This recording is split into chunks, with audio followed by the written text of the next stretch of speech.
and disorderly conduct that I was attacked with the active TPO against you in front of my residence. So you were not within 200 feet when the attack happened. But just to clarify, I wasn't charged for any violence. I've never been charged for any violence towards you. You said there was an active TPO. I've never have been charged with any violence towards you or our son. Is that correct? You have not been charged with any violence against me. It was more of you bringing a third party to my residence and additionally verbiage comments to me. So the allegations I brought someone to attack you. There is video of you walking to my home with the person and me running up the stairs. You have any additional kind of proof or evidence? Police reports and ex parte TPOs. That state that they have evidence to show that I brought someone to attack you? Far as the TPO, you were supposed to stay within 200 feet away. Well, he actually extended it that time. I think it was over 400 feet or not you coming to the back to my residence. It was violated and should have been filed as a contempt. Also, just for the record, for the court, we lived in the same complex, right? So the judge, when he signed the temporary order, he was full aware of the layout of the property. There was 2 gates to the property. I stayed at the back gate, Lewis stayed at the front gate, and it specifically stated that Lewis was not supposed to enter, well, it was only an exit gate, and it specifically said Lewis was not to exit or go to that area during the time I was attacked, and I was attacked on the sidewalk, running up the stairs for my life. But there was a point in time when you and Mr. Wright lived in the same apartment complex? It was a condominium that I had owned. Got it. Okay. And he had a separate address in that condominium complex? Correct, at the very front. Okay. But you don't both live in the same condominium complex anymore? Correct, not in the same building. No, I was forced to sell due to multiple attacks. So I sold and moved. Okay. I think I've answered. I mean, it's pretty much my questions. That's it? That's it. All right. Thank you. Thank you. Ms. Williams, do you have any redirect? I believe Ms. Settles has some. I actually have. Okay. Redirect.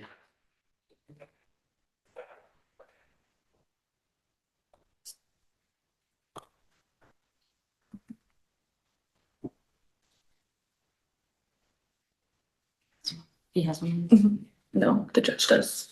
Does he have one? No. I need that on. Ms.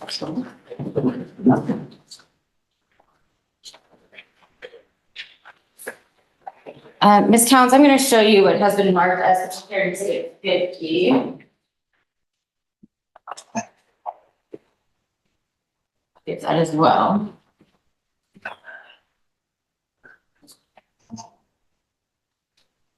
Is this the proposed final order that we are asking the court to enter today?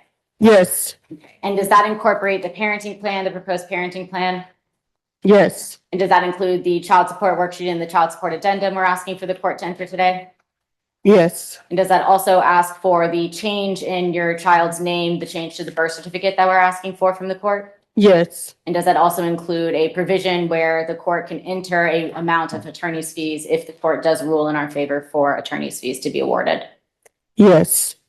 Are you, sorry, Your Honor, I would like to move to tender Petitioner's Exhibit 50.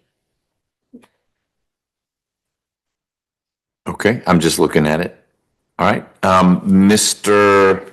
Wright, this is sort of like that child support addendum. It's a proposed order from Ms. Towns, and it is what it purports to be. You have any objection to it being admitted for purposes of the record? No, sir. Okay. Question for you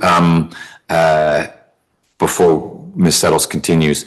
One of the things that Ms. Towns is asking that I do is to change Mason's name on the birth certificate from Michael Scott to remove him as the biological father. I guess I need clarity on that because that may be a piece to which Mr. Wright doesn't object.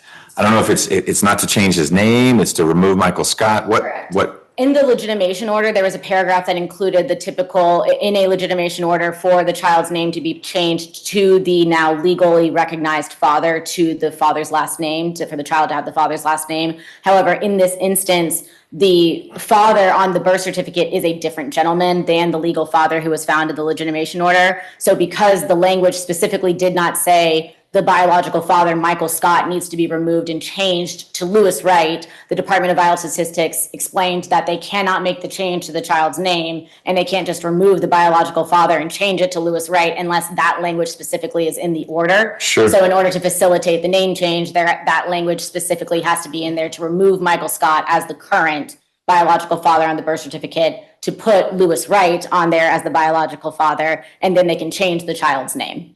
So Mason's last name is still Scott Correct. because of this issue you just described. Correct. The proposed final order simply says to reissue the birth certificate of Mason Wright to remove Michael Scott as the biological father. It doesn't say add Lewis Wright as the father and change Mason's name. That's because that's all in the legitimation order. That's correct. And so that doesn't need to be reissued. The legitimation order says do all these things, and Vital Records is saying, well, we can't because Michael Scott is listed on the birth certificate. That is correct. And if the court would like us to change it so that it's all in one streamlined document in that proposed final order from today, we can absolutely include all of that information from the legitimation order so that it is all in one place, and the Department of Vital Statistics shouldn't have any issues moving forward. They shouldn't. I think it's clearer. But that gets me to my ultimate question, which is for you, Mr. Wright. I know you're going to have objections to some of these changes that would occur if I enter this final order or something like it. Do you have any objection to having the birth certificate amended to reflect you as the biological father so that then Mason's last name can be changed to Wright? No, sir. Okay. I actually tried to do it myself, but they said I had to get the judge to sign it, and Yeah. he said I need to file something, another motion, so It's confusing. It's confusing, and it may seem frustrating to the parents involved, but it's also a safe thing to do because you can't just call Vital Records and say, trust me, I'm the dad. And they need a little more than that, because then people could do things nefariously and all of a sudden, oh, wait, I was on the birth certificate, now I'm not. Well, yeah, because this guy called me and said he's the dad, so I changed it out. Easy fix. And it sounds like that's one where everyone agrees that your name, Mr. Wright, ought to be on the birth certificate. And flowing from that would then be Mason's last name will be Wright and not Scott. Right. Okay, agreed to. We'll fix the language. Back to you. Thank you. And Ms. Towns, you heard Mr. Wright ask you about your criminal case that's pending right now. You have probation currently. How long is that probation for? It was for 24 months. And when did that start? It started back in 2022. When did your probation start? Oh, I don't recall the exact date, but right now it's been like a year and 6 months. Does January 13th, 2025 sound about right for when that Yes. count of 12 months starts? Yes. So you're about a year and 6 months into that 24-month Yes, probation. Okay. And you currently have a early termination motion for that probation? yes, yes. When are you supposed to go to court on that? July the 8th Okay. of 2026. And I just want to clarify, right now, the probation conditions are that you have no violent contact with Mr. Wright, Correct, but no contact with Deshare Key. correct. Okay. And Deshare Key is, as far as you know, Mr. Wright's girlfriend who currently resides with him. Correct. Okay. That is all I have, Your Honor. Ms. Settles used a term that means something different in criminal law. Let's talk about a pending case. Do you have any cases where you've been charged with something and they have not been resolved? Or this is your only case and it's actually been resolved because you pled guilty and you're on probation? Correct. It's the latter. Correct. You don't have an open case where No, no you're open expected to go to court, you need a lawyer because you've been arrested for something and charged with something. No, sir, I do not. Your one case is this one, which is technically a closed case, but you're still on probation for it. Correct. Okay. Sorry, And it happens to be that, no, it's all good. I want to, because Mr. Wright has a pending case. And so I just want to understand, it's not good or bad. I just didn't want to misunderstand anything. When I say pending, it means that something is still occurring in there. And Right. the motion for termination of early termination of the probation to me is considered pending. But yes, the case is closed and there are no other pending charges against Ms. Towns. Got it. And you're on probation. You've explained what the terms are, and it was Mr. Wright and Ms. Key who were listed as the victims in that case. To my knowledge, it was only Mrs. Key listed as the victim because I was attacked by her. Well, I don't want to get into the semantics of it. The end result of your plea is that it restricts your ability to be around Ms. Key, and it puts certain limitations on how you interact with Mr. Wright. Correct. Okay, same page. Thank you. All right, Ms. Towns, you finished your testimony. You should leave everything that was handed to you up there, all the exhibits. Take your thing. So if that yellow paper is yours, that phone is yours, you grab that. You can head back to council table. Thank you, Your Honor. Ms. Williams, do you have other witnesses? No further witnesses, Your Honor. Okay. Mr. Wright, we got about 10 minutes before we need to break for lunch so I can get on this other Zoom. Is your sister, Ms. Harper's testimony pretty short? Think we could fit it in? Or do we need to pull her out of the waiting room and break the news that she needs to come back at 1 o'clock? I mean, I guess you can go ahead and call her. I mean, I don't know what she's going to say. I don't know how long her testimony is going to be. Well, why don't we start it? Because maybe we'll be able to finish it in time, okay? And I'm assuming Ms. Williams or Ms. Settles, you don't have an objection to Ms. Harper appearing virtually? No, Your Honor. Okay, great. Ms. Harper, if you would turn your camera on, please.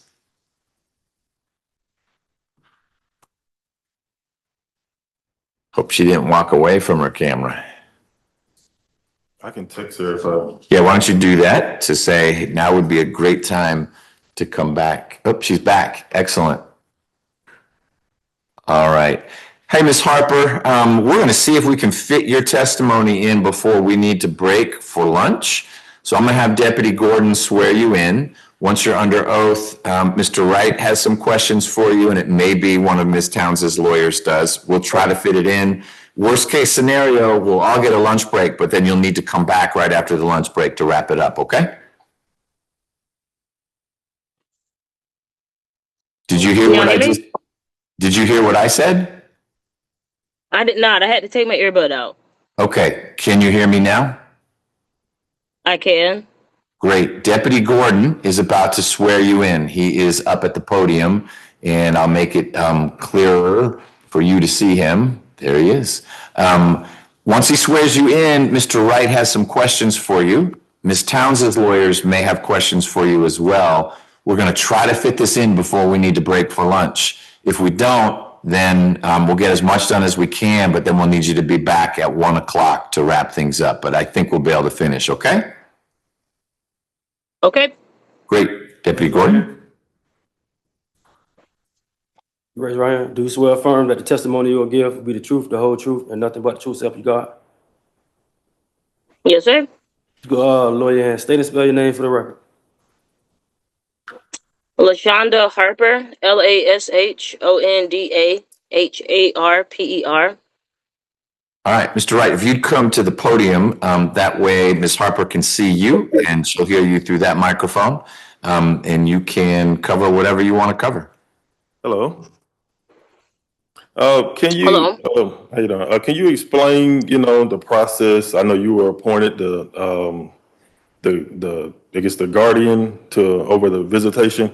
Can you explain how the process started? So the whole process started at Erica's request. When my brother was released from incarceration, he reached out to her multiple times, stating that he wanted to see my nephew Mason. She never replied to him. She never responded to him. I also reached out on his behalf because Erica and I have always had a pretty good rapport. So I reached out and I said, hey, my brother would like to see Mason. He was just recently released. I never got a response from her as well. And then I believe you were served with some papers. Y'all had a hearing, and I was not at the hearing, but apparently I was chosen as a person to oversee bi-weekly weekend supervised visits. And that's sort of how that came to be. And can you explain, the visitations? Did I attend all the visitations, or Absolutely. Absolutely. And there were even times where he was having car trouble. So basically, the arrangement was that Erica would drop my nephew off at my house. My brother would have to be present at the time of the drop off. The visits took place at my house from Saturday at 9 till Sunday at 6, where my brother also would be present for the pickup. There were times that my brother was having car trouble and he rode his bike to my house to be present for the drop off. So like he's done everything, gone above and beyond to be present. He's done everything to be involved in his son's life. He was there for every single visit, never missed a single one. can you explain some of the activities that we did together? Oh, absolutely. So usually it's very, she'll drop him off. Usually we'll go somewhere and we get breakfast. He loves pancakes and bacon, so we usually take him somewhere to get some breakfast. He loves the belt line. He loves biking, like cycling, as do like I do. My brother does. We usually will go, we'll pick a different route on the belt line. We did Atlanta Streets Alive, which is like a cycling festival, a couple of times. We've gone to the water park. We've gone swimming. Like we always have a phenomenal time, and usually he doesn't want to leave when it's time to go. Right. Can you explain Mason's, I guess, his behavior? Did you notice any behavioral issues when he was with us, or did you? Well, knowing Mason, that's my nephew. I spend a lot of time with him. He's a very rambunctious child. Okay. Lots of energy. Um, yeah, he's a very rambunctious child. Lots of energy. So I have noticed before when his father is not there, he's a little unrestrained. He's there aren't really any boundaries or anything like that. But when he's with us, very well behaved. There's never been not a single occasion where he had to be disciplined physically. Like never, never. My brother doesn't even have to raise his voice at him.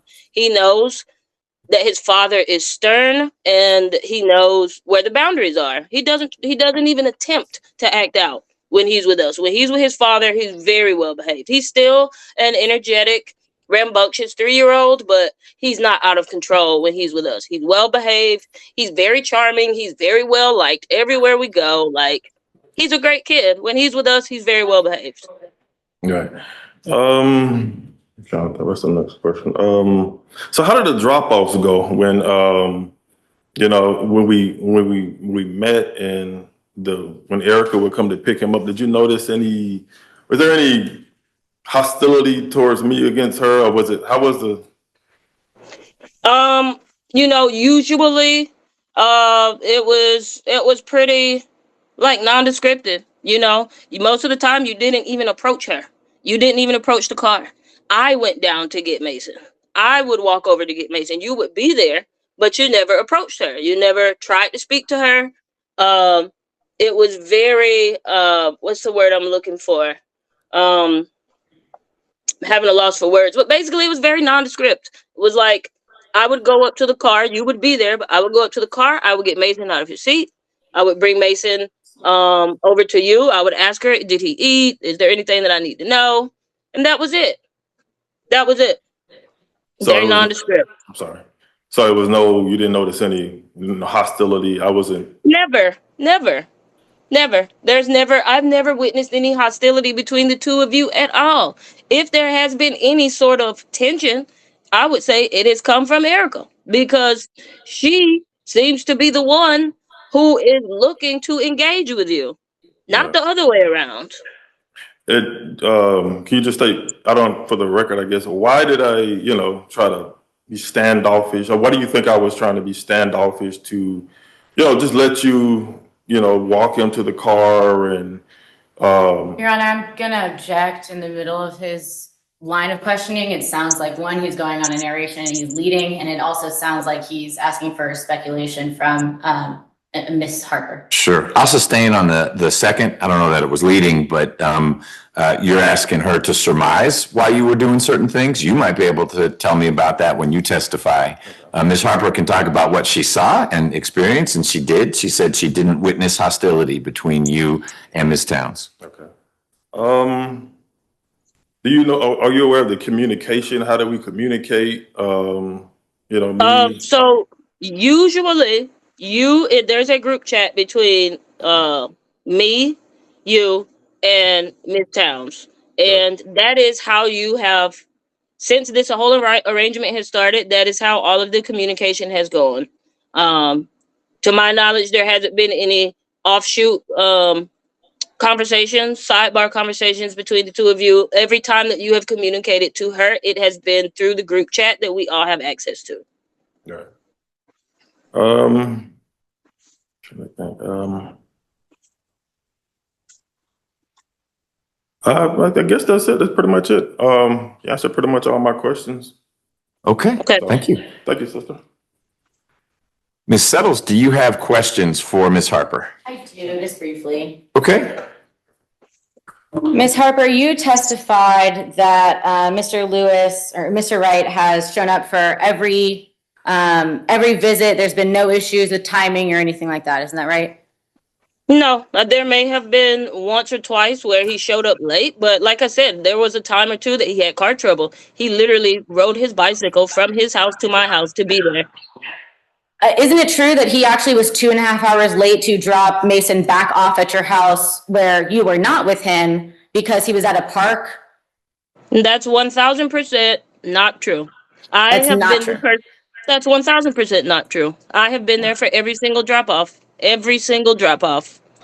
There has been a couple that we were late because we were out biking, and Mason is a little slower than us, so it took a little while. But there's never been a single situation where he was dropped off by his father and I wasn't there. That's just not true. That you may have been at your house, but you weren't with him at the park when he brought Mason to the park and it was 2.5 hours late. First of all, he was never 2 hours late. Never. Like I said, there has been one, maybe two occasions where we went cycling and we got back late because Mason rides a little bit slower than us. And then in those occasions, I made her aware of that. There was never an occasion where he was late and I wasn't there at a park. Never. And you said that he's exercised every single one of his visits? 1,000%. Okay, so I'm actually looking at a text message from May 15th, 2026, where you sent to Ms. Towns that says, "My brother will not be able to be present for the visit this weekend, but I am off on Saturday and I'm still down to hang with Mace." You do recall sending that text message? This was on an occasion where my brother had something else to take care of. Mm-hmm. That was the only one that he missed. I'm sorry. So that was on May 15th, right? Yeah. Okay, and isn't it true? There was, let me interject. There was a time. So when this was first introduced, I work at a restaurant. I manage a restaurant, a very busy restaurant. I tried to negotiate so that we could move these supervised visits to during the week, because as you can imagine, managing a restaurant, I can't take off every other weekend. I just can't. I've tried, and it has taken a lot. I've had to go above and beyond. I've had to move my other manager schedule around to accommodate this. But there was one weekend where I just couldn't make it work. And I was doing the best that I can, but I just couldn't make that one work. And you understand that this was based on Mason and Mr. Wright's availability to do this Saturday to Sunday visitation, and Mr. Wright included you as the person to supervise because you would have the availability. No, that's not how that went at all. And if my brother's attorneys that he had were present in the courtroom, he would have told you that. I have from the beginning stated to the attorneys that that weekends are an incredibly difficult time for me. My brother was more than willing to change it to a day in the week. I reached out to Ms. Towns multiple times and made it clear that I am so available and willing to help. I want to accommodate. But this was a tough ask for my particular profession. Now, did I make it work? Yes. But the reason that we weren't able to move it was because of Miss Towns. You could check her text messages. I could send that to you. I tried. My brother's attorneys tried. So no, this was not about my brother's availability. This was about Miss Towns picked these dates. She picked me as a person. And I basically just had to move my entire work schedule around to try to accommodate. Well, Ms. Harper, isn't it fair that you weren't at the emergency hearing and the court entered an order based on what they heard from testimony and put you as the supervised visitor and then created a schedule based on that supervised visitation? You were not there for that, correct? No, I wasn't present. Okay. I wasn't present. I wasn't consulted at all, but I accommodated. Okay. Right. So it sounds like you were voluntold basically by, not me, so we're clear, a different judge said, super, Ms. Harper can do it. And you weren't there to say, wait, weekends are really complicated. I would love to do it. I love my nephew, etc. But we got to make it Wednesday, Thursday, not Saturday, Sunday. And so after the fact, because like I said, Erica and I have always had a really good rapport. I never had any issue communicating with her or being able to see Mason pretty much whenever I want. So I reached out to her based on that rapport that we have established to say, hey, you know my industry, like, you know how I work, like I can't do weekends. Can we move it to a different day? She said, no, we can't do that. I have to stick to the court order. And so we made it work. Has it been easy? Absolutely not. And I mean, kudos to my coworkers for picking up some of the slack and moving things around, but we made it work for sure. Ms. Harper, isn't it true that you never reached out to my office about potentially modifying the court order? I mean, ma'am, respectfully, like I am, I'm not the parent here. This is between my brother and his child's mother. Like, why am I negotiating with you? And I reached out to your client who told me that it was like ironclad and that there was nothing that we could do about it. So then why would I, if I don't know who you are, I don't have your contact information, how or why am I supposed to reach out to you to modify some things when I could talk to your client? That doesn't make sense. Okay, Ms. Harper. Isn't it true that you've actually told Ms. Towns as of now that you no longer want to be the person supervising Mr. Wright and Mason? What I mean by that is that this isn't necessary. Like, they can co-parent. My brother is a great father. Mason enjoys spending time with him. There's no reason for me to be there. When I say that, I don't mean that I am not willing or able to help. But what I'm saying is this is an unnecessary component. He's a very capable father. Hold on. He's very capable. He's good at his job. His son loves him. They spend a lot of time together. I don't have kids for a reason. I don't want kids. So it's like, I don't have to be a part of this. It just seems unnecessary. That's what I meant by the comment. So, Ms. Harper, I just want to make sure, as of right now, you do not want to be the supervisor for Visitation. It's a yes or no question. If it is necessary, then I will continue to do it. Yes, I would do it. What I'm telling you is I think it's a waste of resources. It's a waste of time. Okay. And respectfully, the decision for what is in the best interest of Mason is not up to you because you were not appointed as the guardian ad litem, right? No, I'm not. Okay. You are not a licensed attorney? Nope. And you don't have any certification in child development or child education or child psychology, isn't that right? I don't, but I'm a 41-year-old well-adjusted woman with eyes and ears, and I could see what's what. My brother's a capable parent. Like, he's good. Okay. Ms. Harper, those are all the questions that I have for you. Thanks. Mr. Wright, anything else for Ms. Harper? That's it. Thank you. All right, Ms. Harper, thank you so much for your time. I know it was a busy day for you. You have a safe 4th of July holiday. Take your 41-year-old eyes and ears and enjoy yourself, all right? Thank you. Have a good day. Bye-bye. All right, we are going to break for lunch. Yes, I can hear you. Great. I'm Judge McBurney. It's nice to meet you. Nice to meet you. I am presiding over your son's situation concerning Ms. Towns and your son and the custody of Mason, your grandson. Okay. Mr. Wright shared with me who you are to him, Mom, and who you would be to Mason, grandmother, and the kinds of things you might be testifying about, all of which are arguably relevant to what we are working through today. But the little hiccup we have encountered is that the two sides are required by law to disclose to each other who might come to testify. So everyone can be prepared, do their background research. If they want to try to interview someone before they testify, they have an opportunity to do that. And Mr. Wright, through his lawyers, did not list you as a potential witness. Ms. Harper was listed, and Ms. Harper has testified. Obviously, Mr. Wright can testify. He's a party to this. But because you are new to the litigation, not that you don't know things about the litigation, and certainly you know a lot of things about your son and your grandson, but Ms. Townsend's lawyers didn't know you were going to be a witness until 4 minutes ago. And maybe, to be fair, before lunch, because Mr. Wright mentioned he had one other witness. But that's all too late for the way the process is supposed to work. Same rules for both sides. If Ms. Towns had tried to call her mom and her mom wasn't on the list of disclosed witnesses, then I ought to exclude that witness. So I'm glad you didn't drive here all the way. Your son said it's 2 hours away. And I don't want you to think that your exclusion has to do with any decision that, it wouldn't be helpful testimony or credible testimony. Far from it.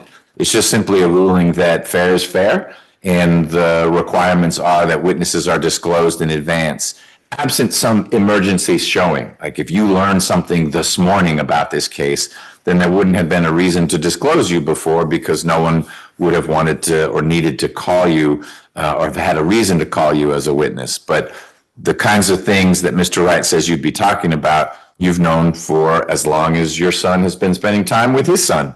And so you ought to have been disclosed. Any questions about any of that? No. Okay. You are welcome to remain on if you want to watch and listen. You just aren't going to be a witness in the proceedings. You can be a witness to the proceedings, just not one in the proceedings. All right? Okay, that's fine. Thanks for joining us. You're welcome. All right. Mr. Wright, if you want to testify, you should come on up to the witness stand. Deputy Gordon will swear you in, and then you're free. You should bring exhibits if you've got exhibits you're going to use. And you can share with me under oath the things you want to share. Right.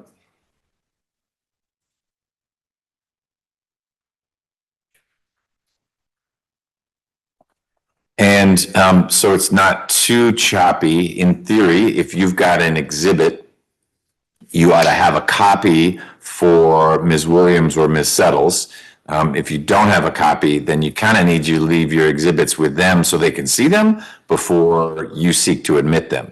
Now, if they are simply things that are going to be memory aids for you, that's fine to have them up there. But if you're going to say, Judge, here's Respondent Exhibit 2, there needs to be a copy of Respondent's Exhibit 2 for Ms. Townsend's lawyers, or they need to see what it is you want to give me before you give it to me. Does that make sense? Yes. Well, can I take a picture of them just so I know? Because some of them I don't have to, like, dates. Remember, I don't have a copy of them.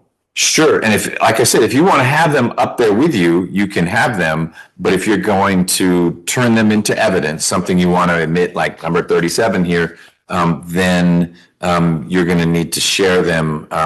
Which lawyer would he be working with primarily? With Ms. Settles. And I'll allow Ms. Settles to come on up near where you are, so there's not a lot of back and forth. But she needs a chance to see what you've got before you start talking about it. All right? Just so we've got a feel, are there 5 exhibits, 50 exhibits? Maybe like 10 at the most. Okay. Your Honor, I will say that in the pretrial notice, we were required to exchange exhibits prior to the 24 hours. I do understand that there was a little bit of a dysfunction between counsel and opposing party. So I would ask that the court consider that, similar to the exclusion of the witnesses, but obviously if there are documents that the court wishes to see, then that'll be obviously for that objection. Right. I think it's going to hinge on what the documents are. So for now, Mr. Wright should keep them with him, and then you should renew that objection if you are feeling particularly flat-footed because of what it is. But if it is maybe evidence that backs up things or contradicts things that people have been saying, I'll be more apt to say that can come on in. Okay. Would Your Honor like for me to stay standing up there so that I can see everything, or would you prefer me to? I don't mean for you to stay standing for long at all. Let's let Mr. Wright get situated, and maybe he's not getting to his exhibits for the first 10 minutes of what he wants to say. So once he starts talking about exhibits, you may want to migrate to one of the seats up there or whatever works. Okay? Come on up, Mr. Wright.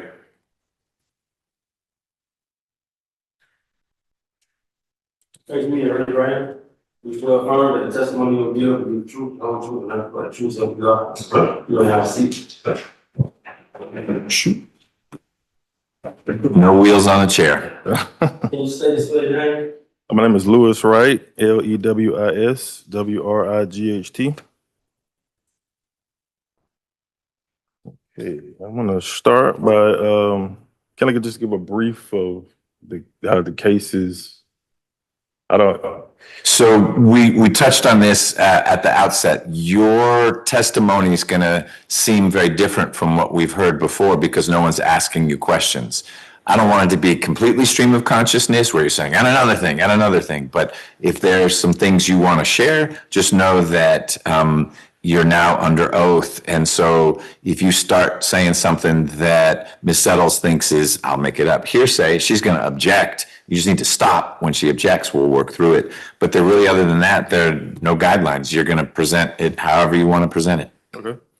So it started off, where we started. Me and Erica Towns, we never dated. It was just a casual encounter type situation.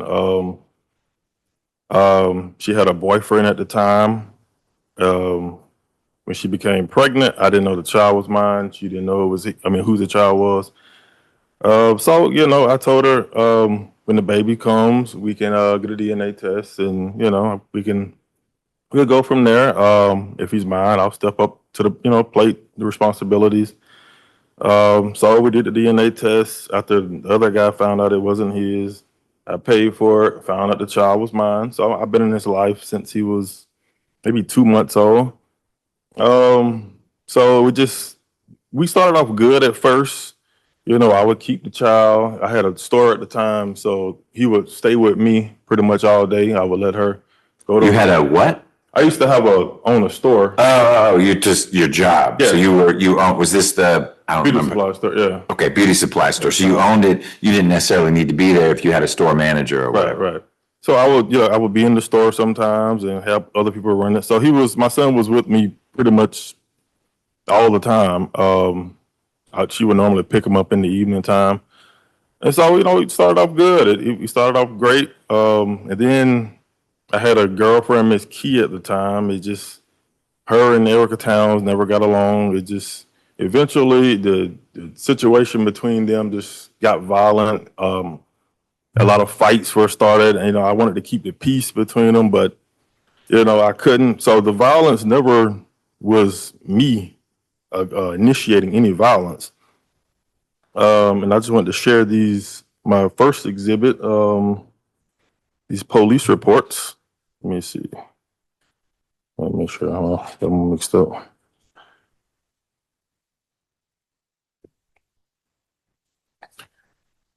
Okay, so the first incident of violence was reported October the 19th, 2022. Ex-girlfriend of mine, Desiree. Like the opportunity to review what it is that he's done. I was going to read it and I can do. Okay, so if you're going to read from a document, that document needs to be in evidence, because you're putting that contents of the document into evidence. So if you were going to use it simply to refresh your recollection, like you gave a date of October 22, that's one thing. But if and the officer said that, then you're reading from it. So why don't you share with Ms. Settles whatever you're calling Exhibit 1.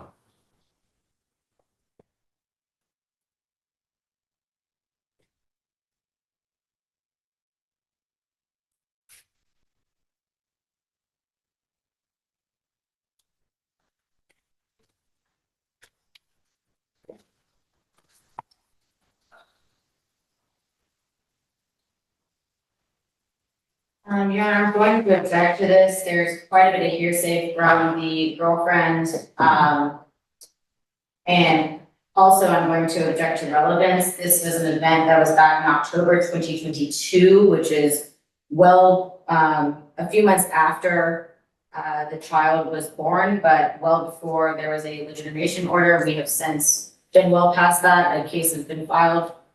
Legitimation order was filed and entered back in February 2025. So I simply don't see how this is relevant to today's hearing. Okay. Tell me, Mr. Wright, why you think it's relevant. It may be that you can talk about the incident, but the question right now is whether the police report is a relevant piece of evidence. It sounds like it's got some hearsay in there. If it says Ms. Key said that, then what Ms. Key said is hearsay. But what's the relevance of what was going on between you and Ms. Towns, or Ms. Towns and Ms. Key, when Mason was 2 months old? Because that's how old he would have been at the time. I was just trying to establish that, it was said that the violence was, it was ongoing violence between us. So I figured, that point, just shows that the violence started with her. So I was just trying to establish a basis of, Got I it. wasn't going to read the entire police report, just I wanted it on the record. Okay. Well, why don't you share with me what you recall about the October 22 incident? Okay. So, Erica Towns, she began calling me. She began calling my girlfriend at the time, saying she didn't want her there. She didn't want me and her together. And so they were going back and forth the whole night. So it got to a point, maybe 3 a.m. Erica came to the house. She was banging on my door, maybe I could say 3 a.m. Lewis, come outside. Was this at a time Ms. Towns explained that the two of you had condos in the same complex? Yeah. This is that time. So like she could walk to your place. Yeah. So 3 a.m. is an odd time to be banging on anyone's door, but she didn't have to drive an hour to then go bang on your door. Right. Okay. So she was banging on the door. I didn't know if something was wrong with my son or not. So I came outside, like, what's going on? Like, half sleep, 3 a.m. Where would Mason have been then? Did he spend the nights with Ms. Towns? He was with his mom that night. Okay, so when you're worried, like, hey, is this something about Mason? You'd be worried because he's not with you. He spends nights with moms, days with you. Right. Okay. So, like I said, I didn't know if something was going on with my son or not. So I came to the door, like, what's going on? She busted in the house. Oh, your girlfriend's not gonna stay here. She's gonna leave. Y'all are not gonna be together. So I'm like, you don't really get to decide that. So she ended up barging in the house.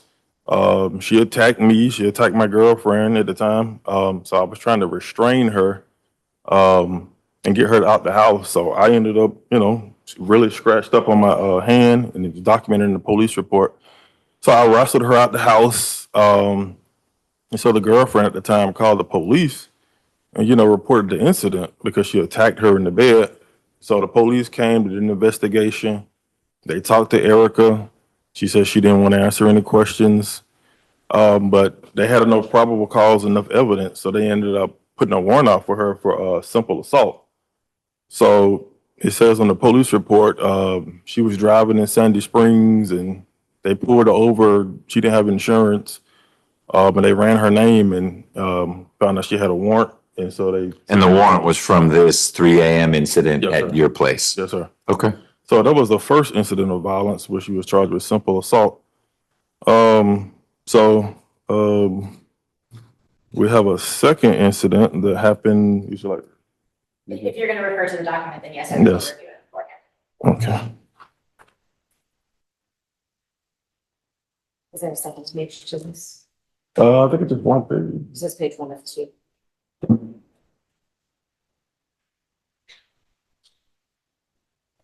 I don't know, it could be in my files, I don't know.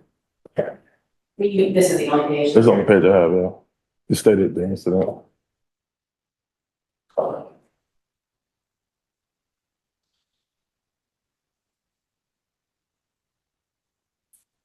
And Your Honor, I'm going to bring you the same objection that there's hearsay in here from Ms. Key There's also, again, the relevance of this is from December 2022. There's a prior order that's already in place that this would have been discussed and litigated at that time, before the legitimation order was entered in February 2025. Okay.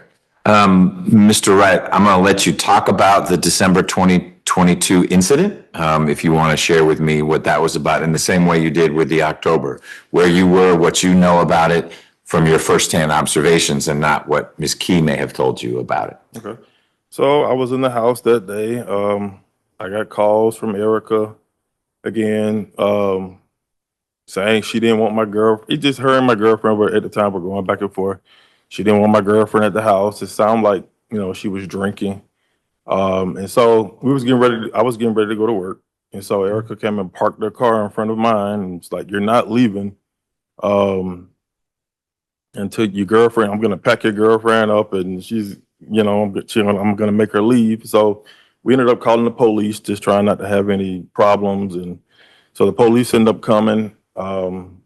They arrested Erica. They were actually arrested both of them. They got in a fight in front of the police, but they said, she initiated it. She was charged with disorderly conduct. So that was the second incident of violence. Who called the police? My girlfriend at the time. Okay. Was Key. When you say my girlfriend at the time, are you saying at the time, as in December, she called? Or are you saying at the time in December, Ms. Key was my girlfriend, but she's not my girlfriend anymore? Yes, at the time she was my girlfriend. And Okay. she called. You and Ms. Key are not in a relationship anymore. No, sir. Okay. So the third incident. Take a look at this.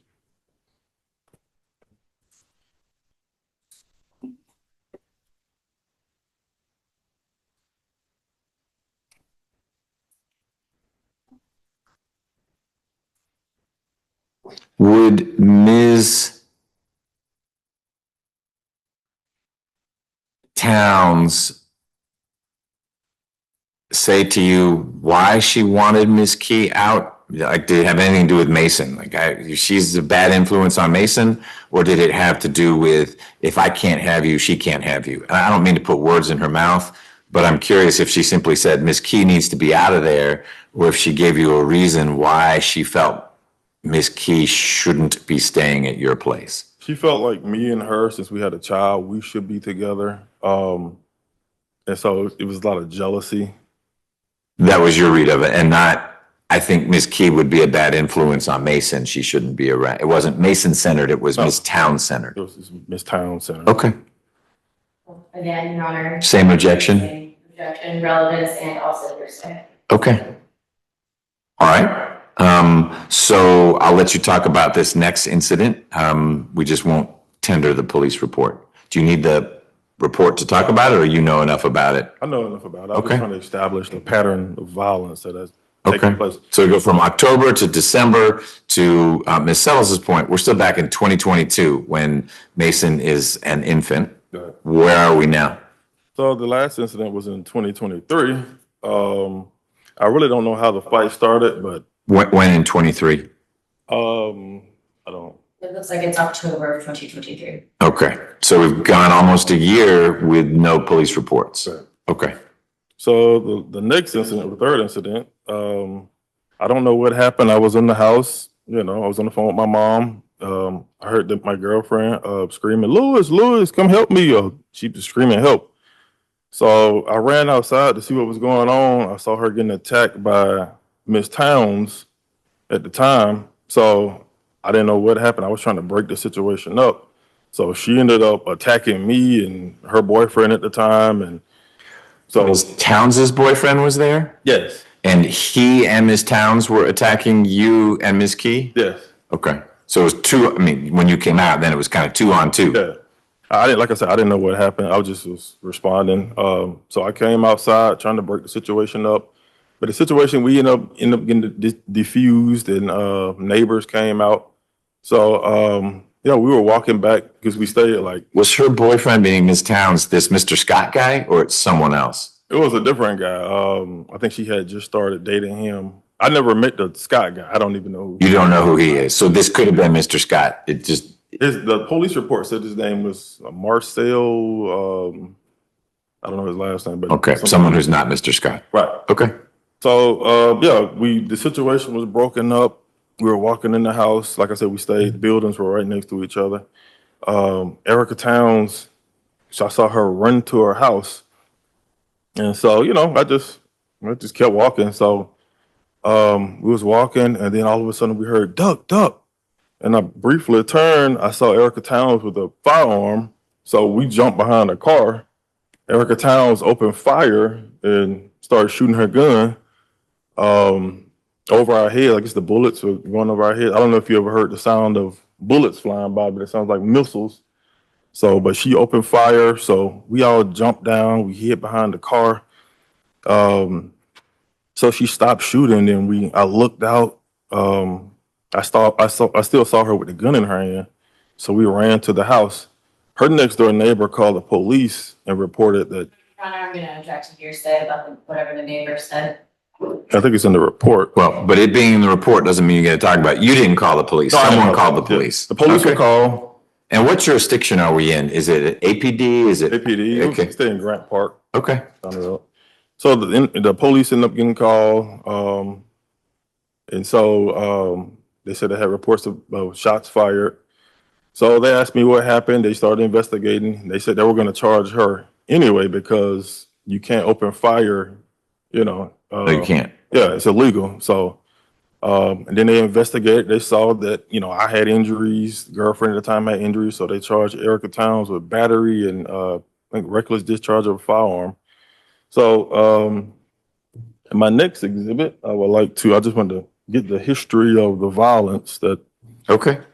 My next exhibit is the final resolution of the case. When you say the case, what are you talking about? The battery charge and the discharge of a firearm. Okay, this is the case that Ms. Towns has testified. She's on probation, no Yes. contact with Ms. Key, no violent contact with you. Right. Okay.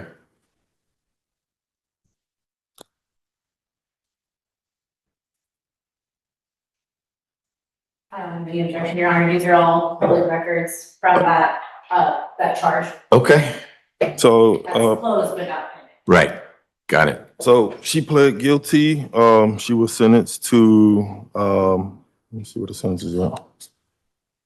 There's no further violent contact against Lewis Wright. No contact at all with Desiree Key.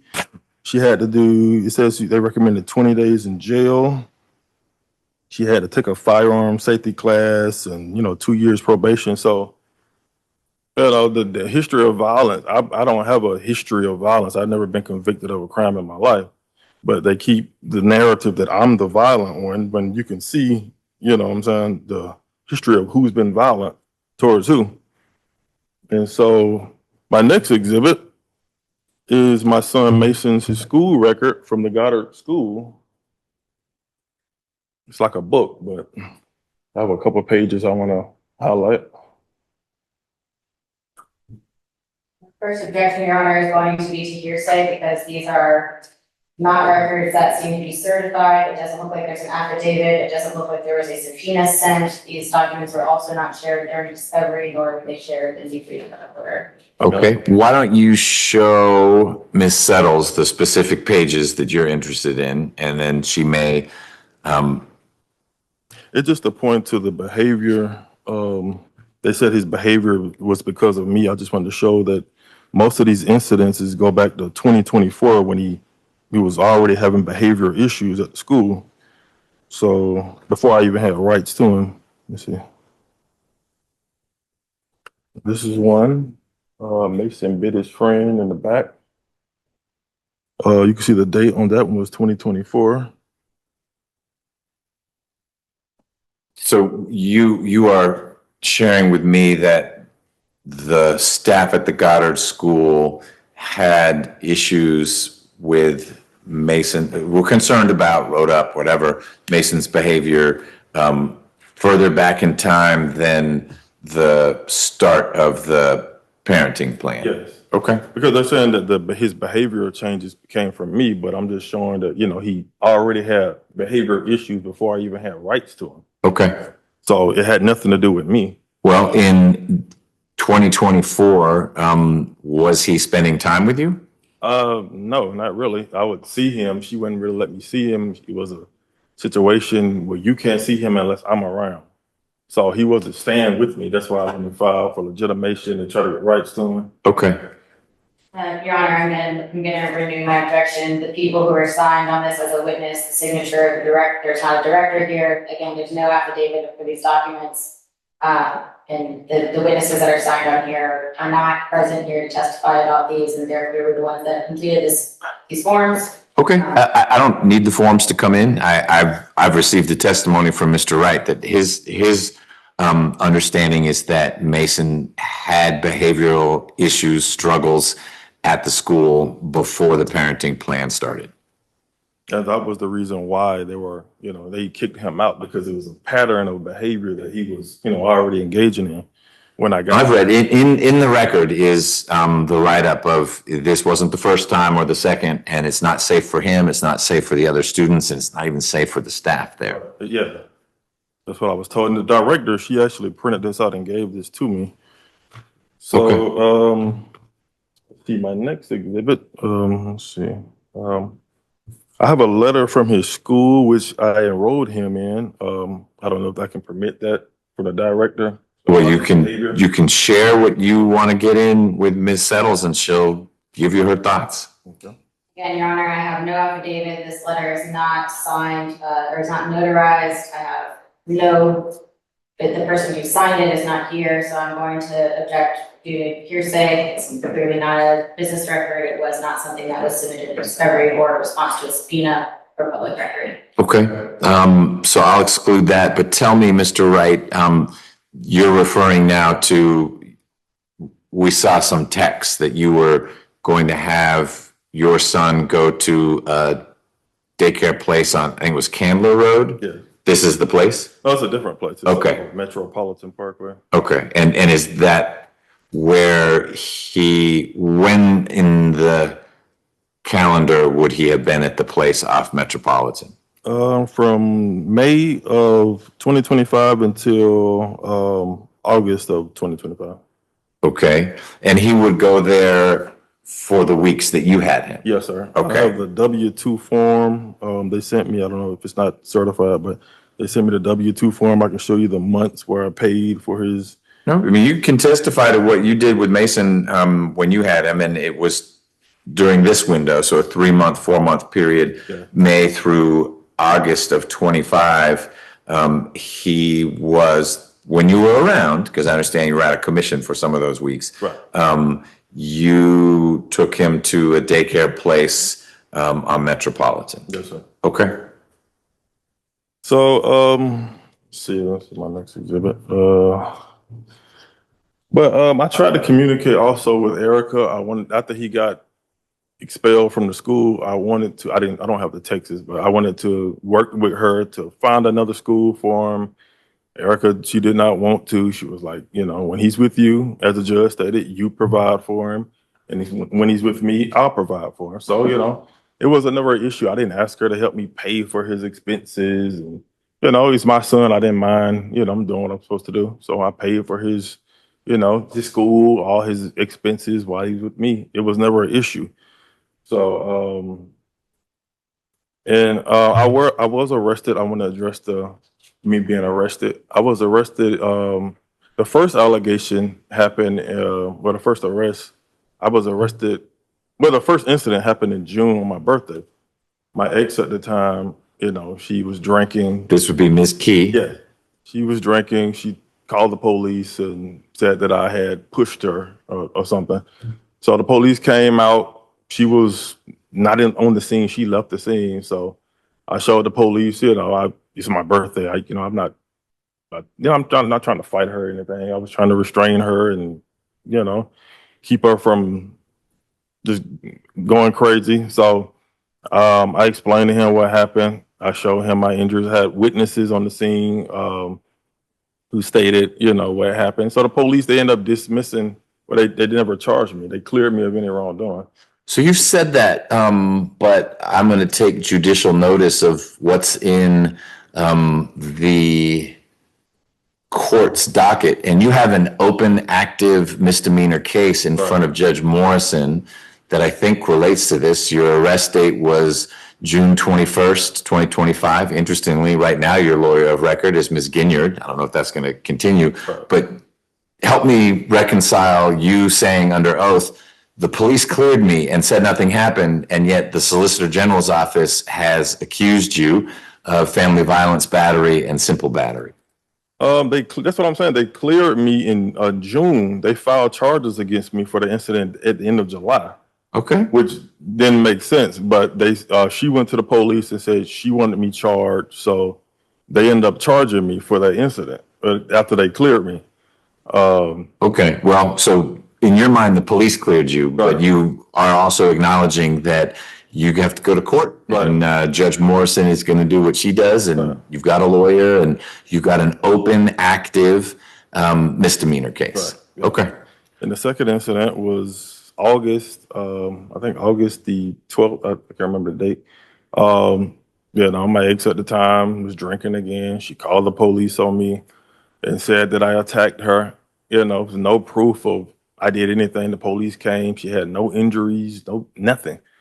They ended up charging me, which I didn't understand. So I had my preliminary hearing, and I asked the judge, the investigator and the detective came, and he said they found no evidence of any injuries on her. They charged me with aggravated assault but there was no evidence I had a gun. But so I asked the judge, like, well, how am I being charged? And he said, well, these days you can be charged just based off accusations. You don't have to have proof. It just because it's a second allegation, you can be charged in hell.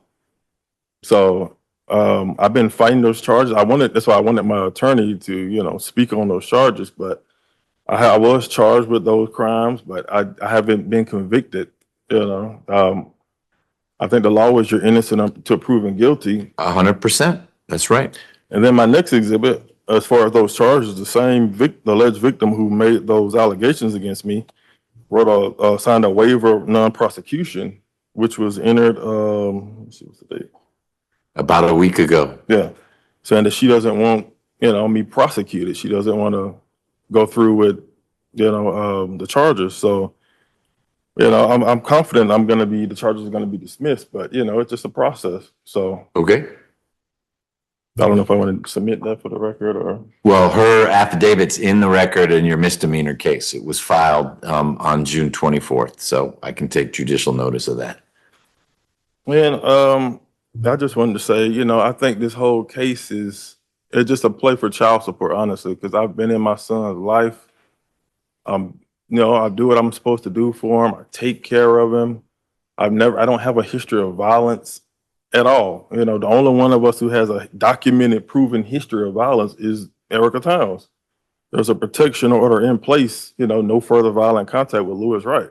There's been numerous incidences where she's attacked me and, proven. I mean, she admitted it in court. So it's like, why should I lose parental time with my son? Why should the custody agreement change because of allegations made against me? They could dismiss those charges tomorrow, but you can't go back and redo the parenting plan just because. I mean, you know what I'm saying? I don't think it's fair that I would lose time because of what could happen. And when she has the history, she's proven, that was the violent one. So, I think that's pretty much it, But also, I do regret not working with her and not informing her when I was incarcerated. I got my sister to talk to her after the fact. I was embarrassed about the situation. I didn't think, How long were you in jail for the June arrest? They arrested me for the June arrest. August, I didn't even know I had a warrant. They arrested me August the 13th. And so I bonded out, I think the 17th. And then I got a call from my pretrial officer that they had filed another charge against me. And she said, I need to turn myself in. So I went and turned myself in. And they held me for the charges, but I didn't have to stay in there the whole 90 days. I mean, the whole time, my attorney at the time, or my attorney on that case, I don't really feel like, she did her part because they can only legally hold you for 90 days with no bond and no indictment. I haven't even been indicted in the case. You haven't. So how long were you in custody across the two cases? 6 months in total. Wow. Okay. And I just felt like, my attorney at the time, she just left me in jail. They told me they were going to have me out before the holidays. It was in November. I didn't hear from her again till February of this year, And so they were like, well, we're gonna file a right of habeas corpus because we can't get a court date and I just felt like they could have done their job and, got me out. They just left me in jail. So me and the law firm, we're not, for the money I paid them, I don't feel like I'm, got really great representation from them. Got it. So you got out you were arrested a couple months after the first situation, like Right. you explained. We're in for a couple days, and then you got out for a few days. When was it that you supposedly held a gun to Miss Key's head? Did that supposedly happen in that little window you were out? No, that supposedly happened, the dad was arrested for the first charge. Okay, She called the police and said I pointed a gun at her.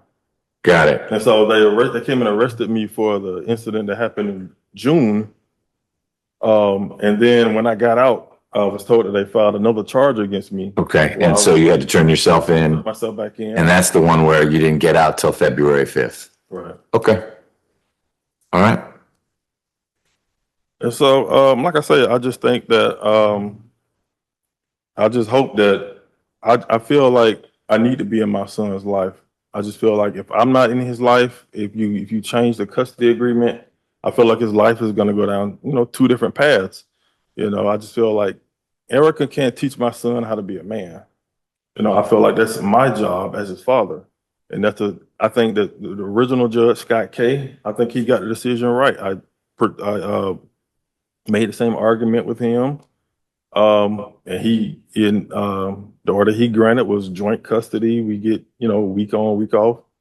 We split the costs. I think that's perfectly fair, because I feel like, you turn on the news, you see all these kids, they're out of control, there's no parents.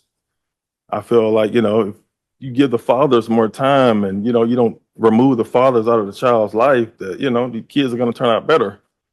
So I'm praying that that you don't change it and remove me from my son's life. I really feel like I need to be in his life. Okay. I made some mistakes, but I do 100% feel that I'm going to be vindicated in these criminal charges. When you say you made some mistakes, what would you say your mistakes are? Like with his school, I didn't tell Erica where he was going to school. I just didn't want. She would go to the school, the Goddard school, and I felt like she would get him riled up and upset. They would call me while I'm at work and say, "You got to come pick him up." So I was like, when he got kicked out, I was going to put him in the school and let him adjust. And he was doing pretty good in the school I had him in. So I wanted him just to adjust to the school and, get used to it before I didn't want her coming and popping up and ruining it because I was paying a lot of money for him to go. But I could have communicated better. So that's only one mistake, but it sounded like you said plural. The other mistake, like I said, when I should have been honest with her, told her I was, had got arrested. I didn't think they were going to hold me. I thought, I was going to get out, but I did eventually. Me and her, we weren't really talking, so I communicated with my sister to, tell her what was going on. That was another mistake. Mistakes are made on both sides. I don't feel like no mistake has been made so bad that we can't go back you can't fix it and, go forward and do better. Okay. Got it. Anything else? And, go forward and do better. Okay. Got it. Anything else? Let me see what else. There was something I wanted to add.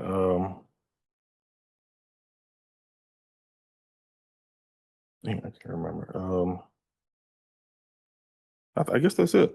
I just pray that you make the right decisions and do what's best for our son. So Tell me, you said you used to own a store, beauty supply store, and that sounds like your profession at the time, but you don't anymore. What do you do now? I was working at Pepsi. I was a sales representative for Pepsi, but I was arrested. I lost my job. But I am also, like I said, I've never been convicted of a crime. I'm also a homeowner.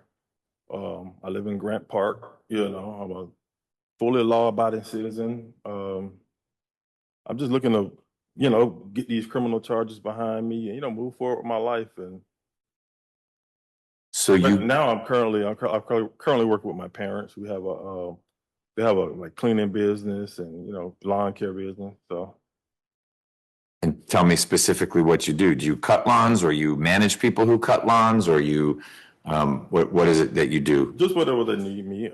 Sometimes I'll cut lawns or, help clean like new construction houses, but it's like when they need me. I'm not fully back to work. Well, you got out in February, so that's 5 months. It'll be 5 months ago in 3 days. Right. So what you've been doing since you got out is plugging in with your family business, which is two things. There's cleaning and there's landscaping. I mean, with the charges I have, people are not, anxious to hire me. So, They're not going to want you to take, right. So that's been the issue that I'm having. Okay. How long had you been at Pepsi? 3 years. And before that, I owned my own business for 10 years. So, I mean, I got a history of, being responsible, being disciplined. Why did you get out of the beauty supply store business? It just, the industry went down. It's like after the COVID situation, it got kind of rough. So, and it was a situation with my ex-wife. We ended up, we just closed it down. And Okay. All right. Ms. Settles, your witness.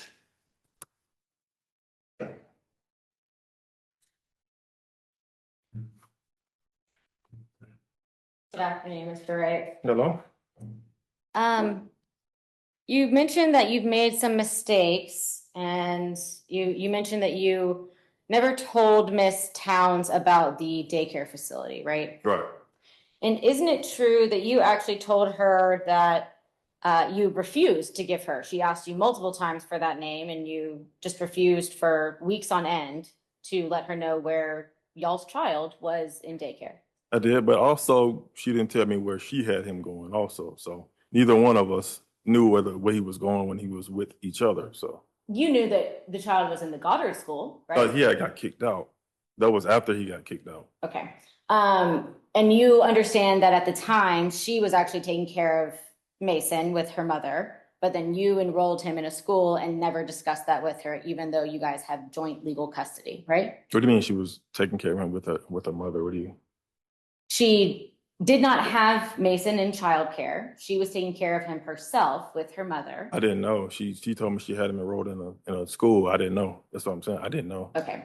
But I did not tell her. No, I did not tell her immediately. I wanted him to adjust to the school, and because I think he just been kicked out of his second daycare, the kindergarten, where he's going now, where was going. So, he has a history of being expelled from different schools. That's why I'm trying to get his behavior under control. And it's actually, you say that you consider yourself to be the disciplinarian. not the disciplinary. I'm just the one. I feel like I'm the one who provides structure for him. I don't feel like his mom really provides the structure that he needs and the discipline. And in fact, you told Miss Towns that she created a monster, you were going to correct it, and that was why females don't need to have custody of kids, especially boys. Isn't that right? Yeah, I feel like fathers do a better job with their kids, especially their sons, because, I feel like oftentimes moms are too lenient. They look the other way. They don't provide the structure that kids need, especially boys. So, yeah, I do feel that way. Okay, and then you said that girls turn to be whores and boys turn violent. I mean, a lot of times, girls struggle with promiscuous, they're often promiscuous when they don't have a father in their life. I mean, I think, that's pretty common knowledge, but, a lot of times boys do. The statistics show they end up joining gangs. They end up getting in trouble, you know, when they don't have a strong male figure in their life. I don't, you know, maybe I could have used nicer words, but, you know, honestly, that's how I feel.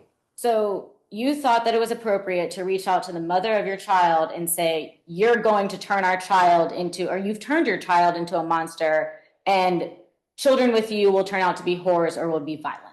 I didn't say he would turn out to be a horror or violent. You kind of using stuff out of context, but I didn't say you are going to turn him into a horror. You're going to turn him violent. But I said oftentimes kids turn violent and they turn, you know, girls or teenage pregnancies. They don't have a father in their life. Did you benefit from having a father in your life? So you don't get to ask her questions, Okay. and we don't bring the lawyers' personal lives into these proceedings. Next question. I'm sorry. Mr. Wright, you told Ms. Towns when you had a child with her that she created a monster, right? I say he has, I mean, he had behavioral issues. He was biting the teachers. He's spitting in teachers' face. He was picking up the trash can, which I had to report, throwing it at the teacher. He was expelled at the age of 3 or 2 from a daycare. How does a 2-year-old get expelled from a daycare? That's outrageous. When it's actually interesting you say that, because the letter that you received as well from the Goddard School Go ahead. said that his behavior actually escalated significantly since February 2025. Isn't that right? Yeah, I think they did say that. Okay, and that happens to be when a legitimation order was put into place and you were exercising week on, week off custody with your son, right? Right. But also, I showed his behavior report. They said it escalated. He already had behavioral issues. Sure. You can't say his behavior was because of me. There's no way to prove that. We won't be proving that today. You don't need to worry about that. But Mr. Wright, isn't it fair to say that if you consider yourself to be the disciplinarian and she created a monster, that by the time that you got involved in your child's life, his behavior should have de-escalated? Isn't that right? I didn't get to spend time with him like I wanted to. I got to see him through her. So I wasn't hands-on time with my son. But if we go forward from February of last year, Right. the judge then sets up a structure where, should you exercise it, you have the ability to be present every other week, 50% of Mason's life. Right. So wouldn't it stand to reason, given your theory of dad as the disciplinarian in a productive way, that Mason's behavior would improve rather than degrade? Because you are actually now present more, Right. and thus able to do whatever it is you had in mind that you were going to do that would curb the excesses of Mason's behavior. But what the Goddard School said is, if we were to graph it and you get to February of 25, things got worse. They didn't get better. But that's why I submitted the report from his other school, which I wasn't allowed because they said he didn't have those behavioral issues at the other school. This would be the Metropolitan Parkway place. That's what the director, she wrote the letter, said he didn't have any behavioral issues. So I don't know if it was so much as the school, where he had a lot of behavioral issues at the school. Was it the staff? I don't know. But the school I had him in, he didn't have those problems. So, I mean, I can't cure all of his problems like soon as I'm legitimated, like the first month or 2. No, you can't. You know, those problems were created. You know, he was what, 2 or 3? Those problems were already established. You know, I can't, you know what I'm saying? I can't fix it that fast. But I was working on his behavior. I was working, you know, trying to work with him. And I feel like he was improving and doing a lot better. And you mentioned that you have no criminal history, Right. right? Very obviously, you've been arrested Right. 3 times, Right. right? And prior to that, you weren't necessarily unfamiliar with the police. Isn't that true? No, I've never been convicted of a crime in my life. Okay, In I 39 understand. years, I've never been convicted. Now, you can say that's either coincidence or that's by making the right decisions. I don't have a criminal conviction on my record. Well, it's interesting you say something about correct decisions, because your ex-girlfriend, Miss Key, Right. you and her actually had quite the volatile relationship, and the police were quite involved in your relationship. Isn't that true? I mean, oftentimes with her, oftentimes with Erica, you know. So Go ahead. all 3 of the incidents that you had between June and August were all with Miss Key. Isn't that right? Right. And prior to that, you guys actually lost a child because you were involved in some volatile relationships and there was alcohol involved and a lot of aggression. Isn't That that never true? had nothing to do with me. I was never charged. I was never convicted of anything to do with that. They said that they think she rolled on the baby and caused her to suffocate. That had nothing to do with me. And that was at your house, was it not? I wasn't home. I was at work. Okay. So, I mean, I wasn't charged with anything. And you actually, when you were arrested in June for the simple battery family violence, you were required to have zero contact, or sorry, you were arrested in August for the June incident, right? Right. So when you were arrested in August, you were supposed to have no further contact at all with Miss Key or her child, right? The child that y'all share together. Well, he's legitimated now, so. I understand. That was not my question. My question was at the time that you were arrested and you were out on bond. I haven't had any contact with her. Your bond conditions say that you have no contact with Miss Key Right. and with the child, right? Right. And then you were rearrested only a couple of days later, again, because Miss Key was the same victim, Right. right? Okay. So you obviously still did have contact with her. No, I did. Again, the incident in June, I did not even know there was a warrant. Okay. I was not informed I even had a warrant for my arrest because the police told me they had cleared me Okay. of any wrongdoing. So apparently she went and filed charges against me in July, a whole month later. I had no idea. So they came and arrested me that night on the battery charge, the simple battery or whatever it was. And then when I bonded out, they told me that they filed another charge against me. So I turned myself in. Okay. So I didn't know. And when you were arrested, isn't it true that you lied to Miss Towns about the fact that you had an accident at work? I did. I admitted that. Yeah. Okay. And you believe that it's appropriate to lie to the mother of your child while you have custody of your child about your whereabouts? I don't think it was wrong. I was just embarrassed about the situation. And I admitted it, When did you admit it? just now. I don't understand. While you're here under oath in front of a judge, right? Right. Okay. I mean, I did admit it. I should have told her. I should have been upfront and told her, the situation. But my sister, I got her to talk to her that day when she picked him up from school and dropped him off, and she explained the situation. So. Okay. And when you were arrested and you were in jail through February 5th, that was about 6 months, as you heard the judge calculate, that you were gone from Mason's life, right? Correct. Yeah. And you believe that it was appropriate for you to just come right back and not having been around for 6 months and just go right back to week on, week off custody with Mason. I do, because Okay. I haven't been convicted of a crime. I'm innocent until proven guilty. So, but it would be, am I right in understanding that if you do end up convicted of a crime, then you don't think you should have week on, week off custody? So we should just put this in limbo until you may or may not be convicted? I mean, what if the charges are dropped? How do you go forward? Should you put the due changes in place and then the charges are dismissed tomorrow? It's a lot of variables in that scenario.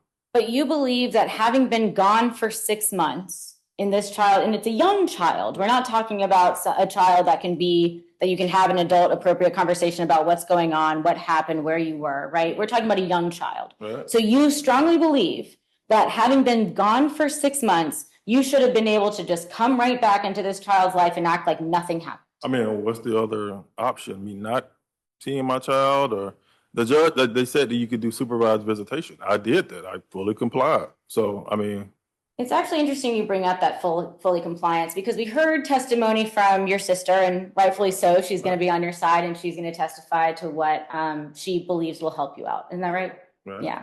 So the first weekend you exercised, that was March 7th and 8th. Isn't that right? Yeah. Okay. And then the following weekend, March 21st to the 22nd, you didn't show up.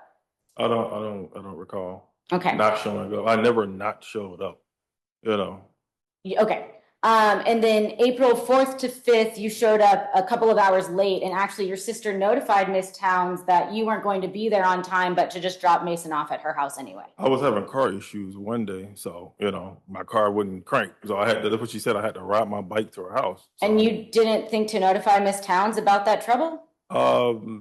No. I mean, my sister was there. She got him and she was gonna get him. So I was just gonna But you understand that your sister was supposed to be supervising your visitation with your child because you had been gone for 6 months, right? Right. So for you to not notify Ms. Towns, that doesn't show a great opportunity for you to co-parent with the child's mother, right? I was maybe an hour late.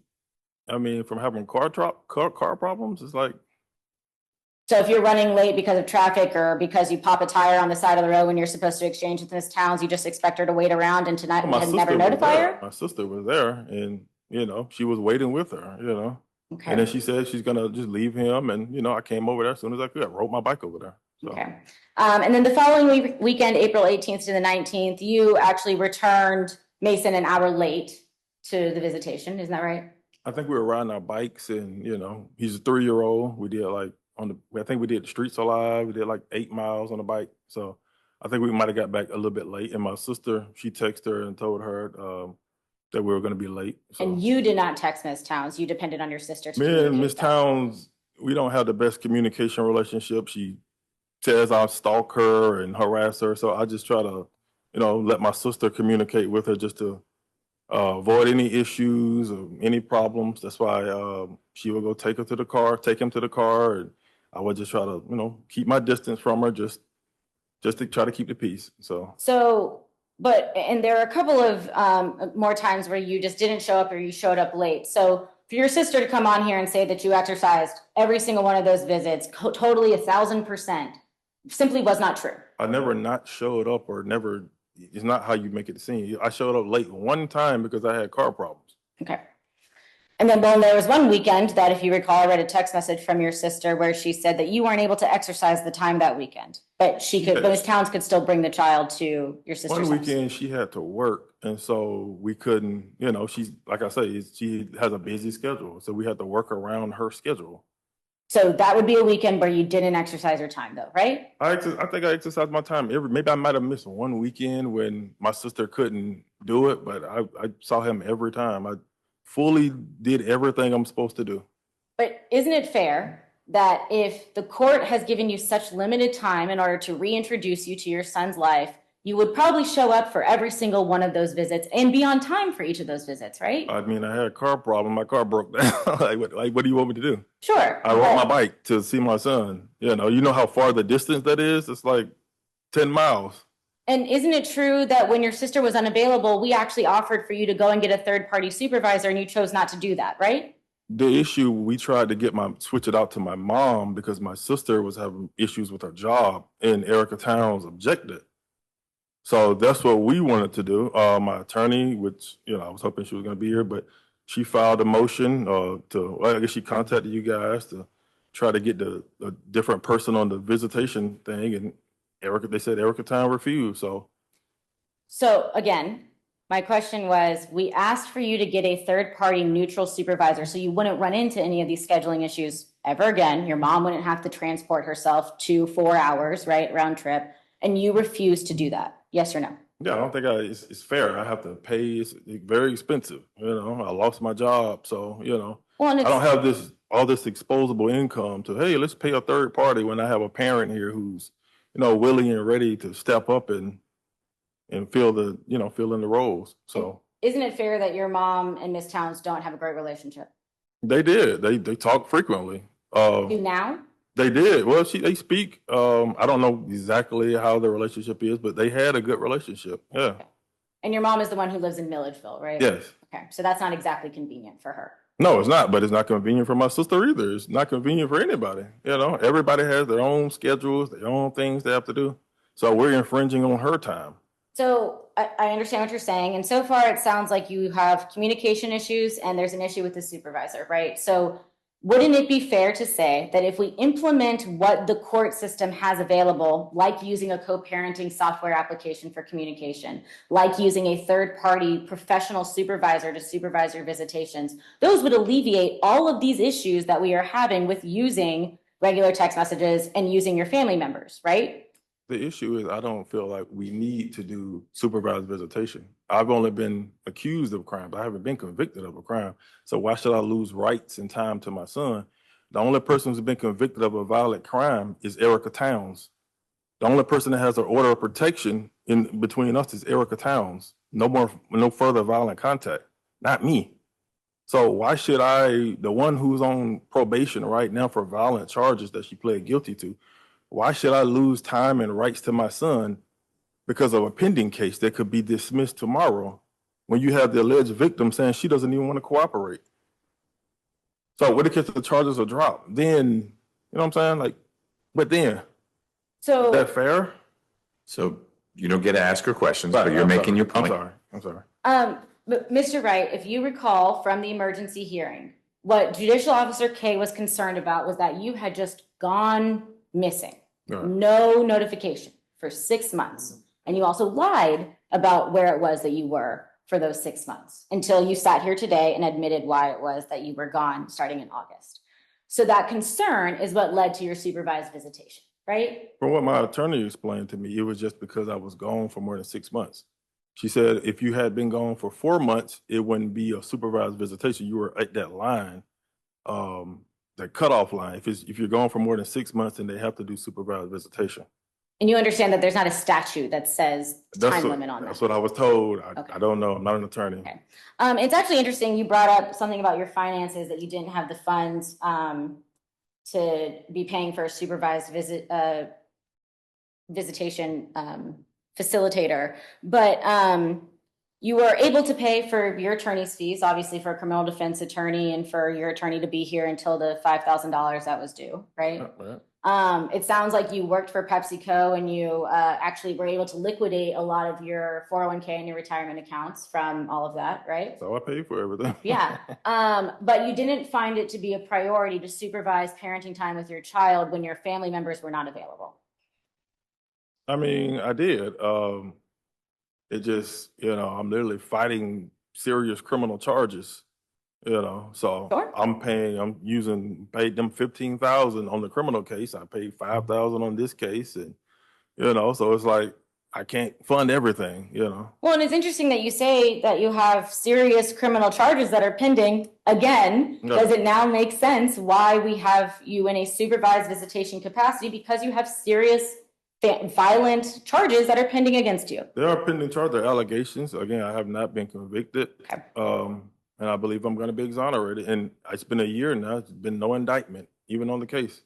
Okay. So, Well, and you mentioned that you didn't have any funds for that. When this legitimation order was entered and when the emergency order was entered, actually almost a year to the day from the legitimation order, did you provide any kind of child support to Ms. Towns while she was the primary custodian of Mason?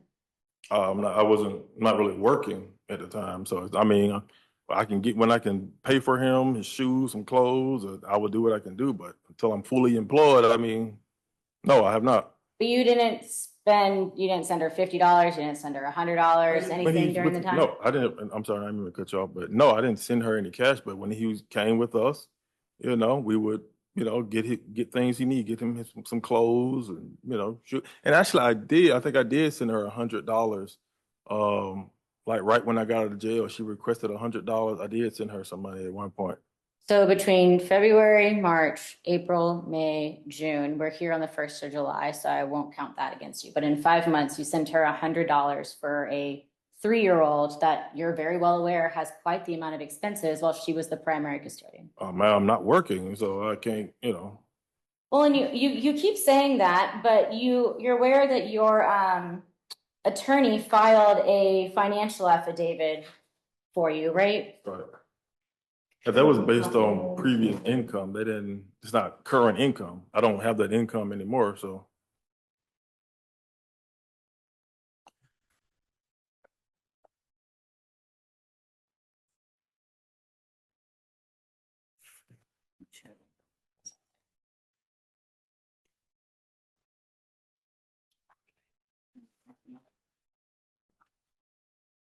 I believe that this has already been entered in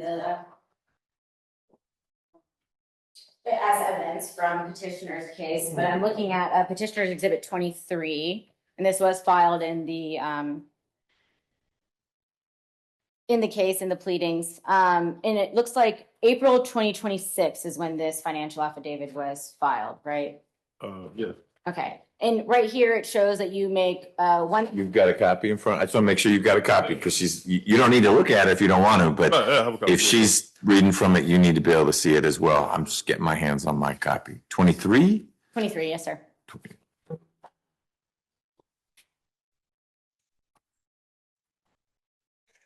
Okay. And Mr. Wright, you have listed for your gross monthly income $1,256 a month, right?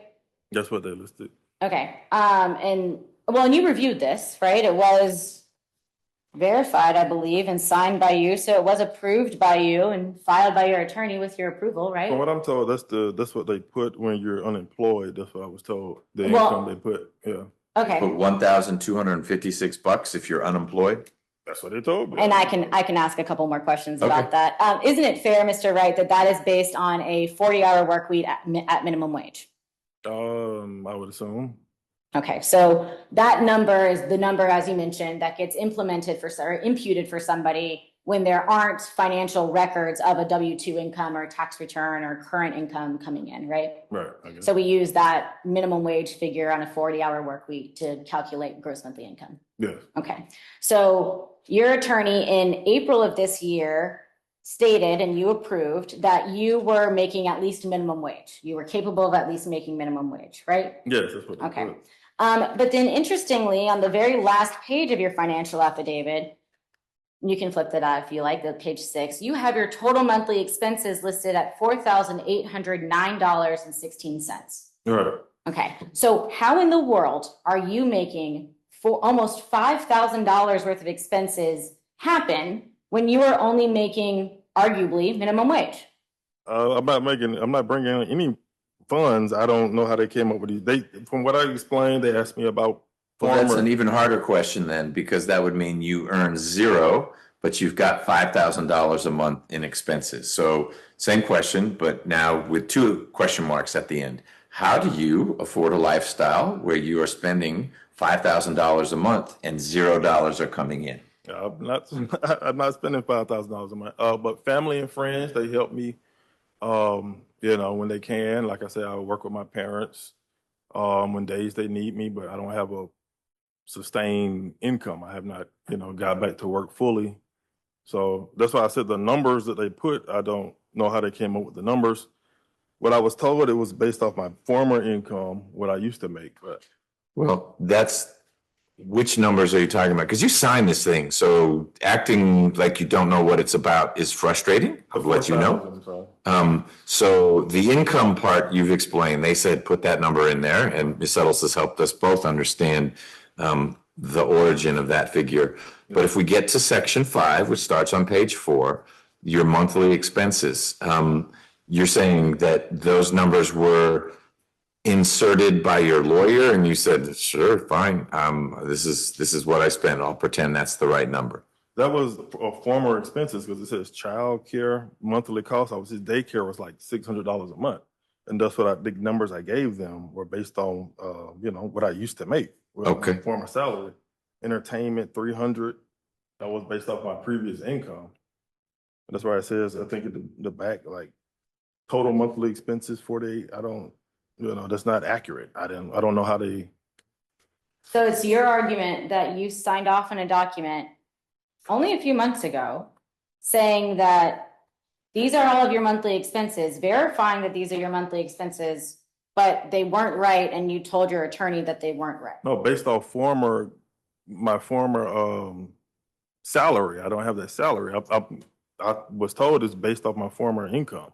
Okay, so I don't have that, all these expenses. I don't have that now. And then what I'm paying now, family is helping me. My family, my friends are helping me. So you are still covering those $4,800 in expenses. It's just that people are helping you out every now and then to cover those expenses. I don't have my expenses are not $4,800. So I'm telling you, I don't.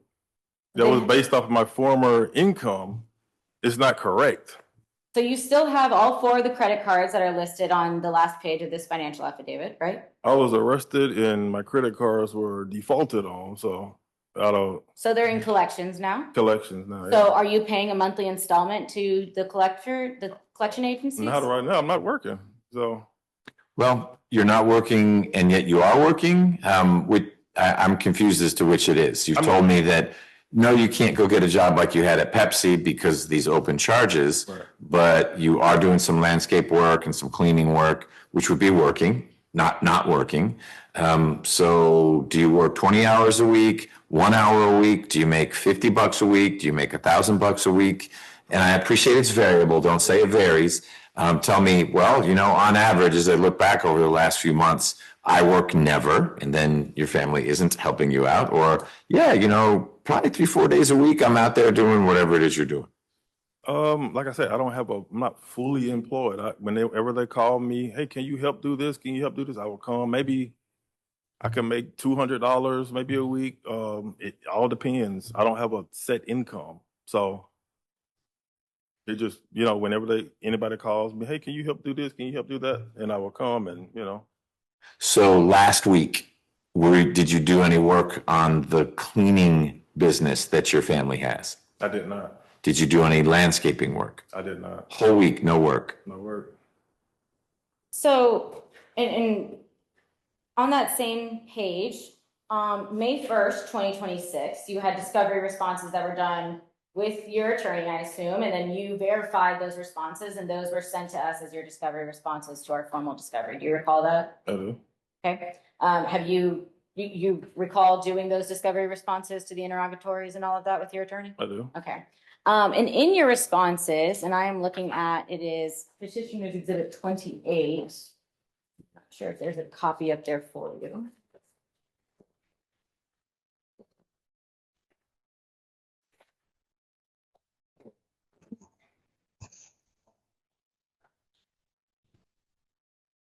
And you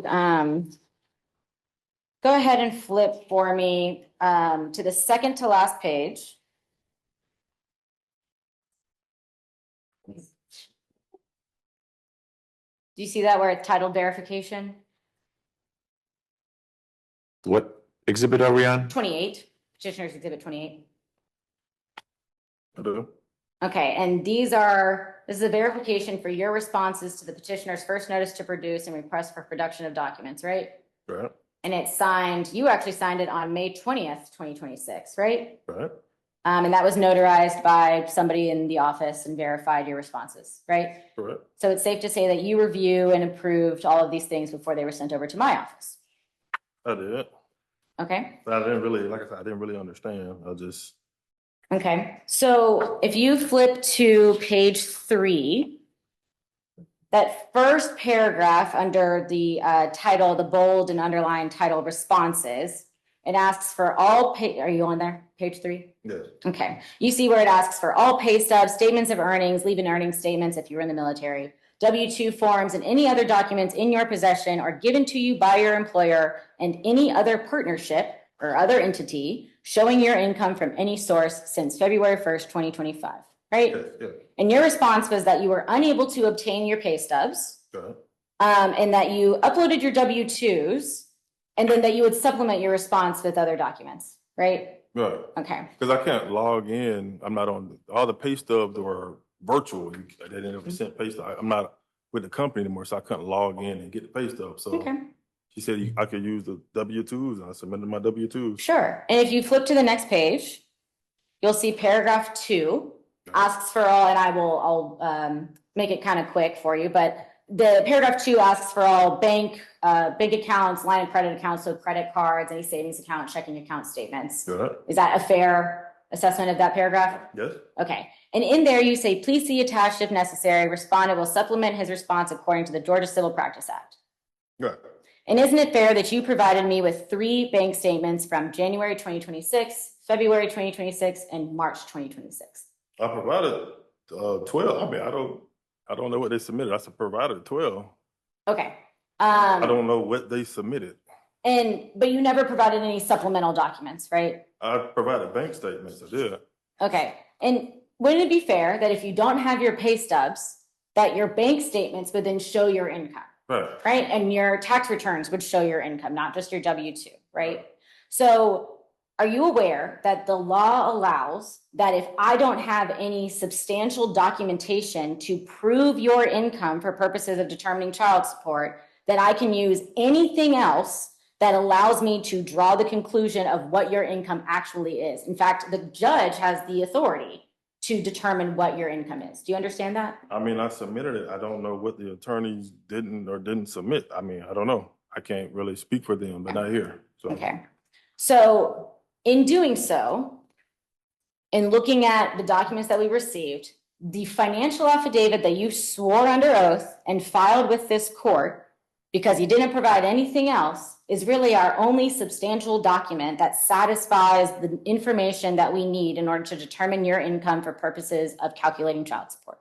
Do you understand that? Well, I was going off my past income. I don't have that income anymore, but so I don't know how you could base something based off former income. Okay, but it's also, you haven't necessarily shown us what the amount of money is that you get from your family members, right? When they help you or when they give you odd jobs. I mean, I turn it over to my attorneys. I can't speak for what they submitted or didn't submit. I don't know. You don't have those here today with you either, right? Well, I have on my phone, actually, bank statements are on my phone that I submitted, but I don't have, no, the records, no, I don't have them printed out. But I submitted credit card, the statements, I submitted all of it. I don't know what they submitted or didn't submit. Okay. But you did review those responses and sign them under oath and approved them to be sent to my office, and they had zero information included in them. I did. Like I said, I really don't know what they did or didn't do. You know, I'm having frustrations with the law firm now, so.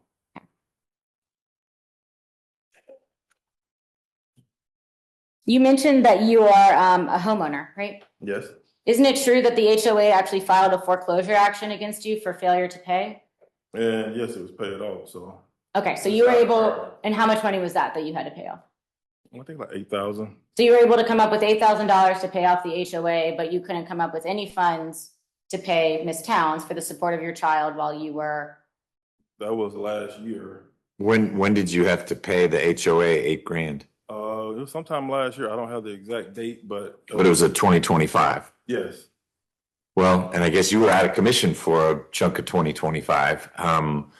When did you, I guess you paid it when you were not in custody. Right. Okay. Actually, my parents, they paid it for me. I don't know exactly when it was paid, but you know, I know it was paid 2025 sometime.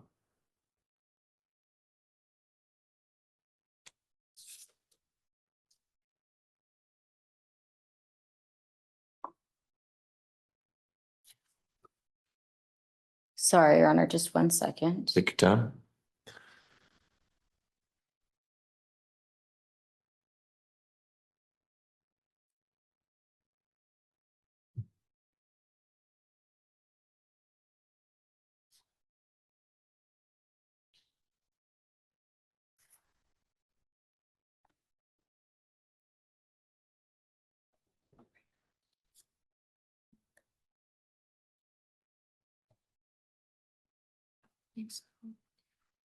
Your Honor, I will wait to be heard on attorney's fees if the court would like to hear me proffer on that. Or I can go ahead and do that now, however the court would like for me to. Does Mr. Wright need to be on the stand It's for that? not, that's why Okay. I wasn't sure how you wanted me to handle that. I can just do that. I now. want you to let me know if you have any other questions for Mr. I Wright. don't have any other questions for Mr. Wright. My You don't? apologies. Okay. Mr. Wright, in theory, if you were a lawyer representing Mr. Wright right now, I'd say, hey, any redirect, because you've now answered questions on cross-examination. Is there anything more you want to relay under oath to me based on the questions that Ms. Settles just asked you? No, sir. That is, you know, like I said, the whole financial thing was confusing. I feel that I based on past salary. I don't have that salary anymore, but you know, I don't mind, you know, like I say, I have a history. I've paid for my son. I've taken care of my son. It's not an issue of me trying to avoid responsibility. I just, like I said, I'm not fully back to work and employed like I was. I don't have the salary that I have, but. Is Mason your only child? No, I have 2 others. Okay. All right. Thank you. You can step down. Thank you.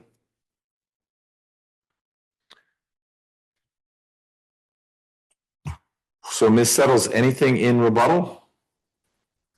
No, Your Honor, we will waive first on closing. If Okay. Mr. Bright doesn't have anything further. Well, if you don't have rebuttal, he's done. Did you want to proffer the attorney's fees information now? Yes, I can. Okay, let's do that. So, Mr. Wright, as you know, Ms. Towns is seeking attorney's fees, and the billing records are already in the record. But an attorney still needs to make a showing that the rates are reasonable, and that the bills are in fact related to what this case is about. I'm making this up, but if Ms. Towns had also hired this firm, well, you're a good example. If you had Ms. Ginyard for a criminal case as well as for a domestic case, you couldn't try to collect the attorney's fees you paid on the criminal case because that's not related to child custody or anything like that. So Ms. Settles is going to share with me why she thinks the billings are reasonable and the rates are reasonable. If you have questions or concerns about them, you actually will get to ask her when she's done. Okay? Settles? Yes, Your Honor. I have been licensed in the state of Georgia for going on 9 years now. I have only done family law in those 9 years. My hourly rate is $375 an hour, which is comparable and reasonable for attorneys of my experience in this area of law and in the metro area of Atlanta. My partner, who is also on this case, Alexa Lewis, she bills at the hourly rate of $475 an hour. She has been practicing in strictly the area of family law for approximately 16 years. And then we also have Miss Alyssa Williams, who bills at the rate of $250. She is newly licensed. She got licensed in October of 2025. And our paralegals bill at the rate of $115 an hour as well. All of their hourly rates are shown on each of the transactions for each of the, for all of the billing statements. So based on that hourly rate, that's who did that work for that amount of time. We are asking for attorney's fees under 19615K, which is based on a modification. Because this modification is based on a lack of parenting time being exercised by Mr. Wright, we are entitled to attorney's fees on a shall basis because if we do prevail in the modification. And so we are asking for attorney's fees under that statute. We are also asking for attorney's fees under 1993, which again is based on the custody determination. And if the court does rule in favor of our custody request, our change in custody request, then we would be entitled to attorney's fees under 1993 as well. And we are also asking for attorney's fees under 91137, which is the failure to make discovery. As you've seen and as it's been testified to, Mr. Wright did not provide any documents or any responses to the interrogatory responses as required and what was also ordered in the temporary order. And so we do believe that we are entitled to attorney's fees under 91137. The total amount of attorney's fees, which does not include my time here today, and I would be the sole attorney billing on today. We were here at 9 a.m. So that's 9 to 10, 10 to 11, 11 to 12, 12 to 1, 1 to 2. So that's 5.5 hours at my rate of $375 that I would ask to be added. But the total amount that we are asking for is $30,952.02. I would say that the amount towards 91137 is approximately $2,500 of that $30,000, and the remainder is based on the modification for 19615 and 1993. The court, I understand, is not in the family law realm as much. So just for a little bit more background on the family law statutes for attorney's fees, that the only statute that requires a finding of financial circumstances in order to do a equal playing field payment is 1962 in divorce and alimony cases. That is not applicable here. We are not asking for attorney's fees under that statute. The statutes that we are asking for are applicable here as it is a basis for a modification of custody, modification of child support, and then a lack of discovery. And I believe that is all that I need to do for proffering. Question. So the billings that are your Exhibit 49, they start on February 10th. That's when the file was opened. That's when your firm was engaged by Ms. Towns to help her with this modification effort. Correct, February 10th, 2026, and then we filed the petition and the emergency motion February 11th, 2026. Okay, so these billings are limited to that relationship. I don't know if you worked with Ms. Town. I don't know who Ms. Towns' lawyer was, if she had one, for the original legitimation and that work. No, none of this is strictly for the modification action. I actually believe that both parties were pro se in both legitimation cases that were filed. Okay. You invoked a shall, and I want to pull up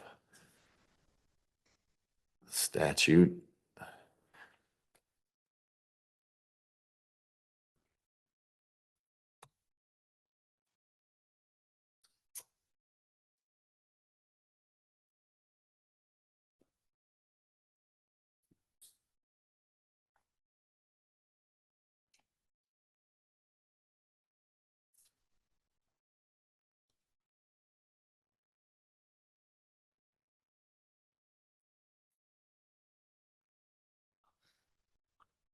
That's a long statute. 19.6.15. I don't know if you can look at the PDF, but it would be page 20 to 21. It is K, the modification. Ah, there's a whole table in there. And that's at the very bottom for the child support guidelines. Yes. Your Okay. Actually, if you're going from the table upwards. K. I got K. Okay. K modification. And so it'll be 4 of K. You said 5. Is it 4 or 5? You had quoted 19.6.15 K5. I thought that's what you said. It's 19.6.15 K4. 5 talks about awarding attorney's fees. And just above that, it says that if such change or changes are satisfactorily proven, the court shall enter a written order specifying the basis of the modification. If any, I'm sorry, you're absolutely right. It's Yes. 5. When a custodial parent prevails in an upward modification of child support based on the non-custodial parent's failure to be available and willing to exercise court-ordered parenting time, reasonable and necessary attorney's fees and expenses of litigation shall be awarded to the custodial. Okay. That's what I thought I heard you say. 615.5. Yes. Yeah. So what's your understanding of if there's been case law applying that when the non-custodial parent, first of all, is Mr. Wright a non-custodial parent? And is that the decision that's made following the modification, or would it have been the situation before? And then the failure to, so it's 2 parts. Is he really a non-custodial parent? And then 2, if the failure to be available is, I'm stuck in the hospital, or here, I'm stuck in jail. I understand he was in jail because of things he allegedly did, but when he's in jail, he can't engage in parenting time. So does this apply?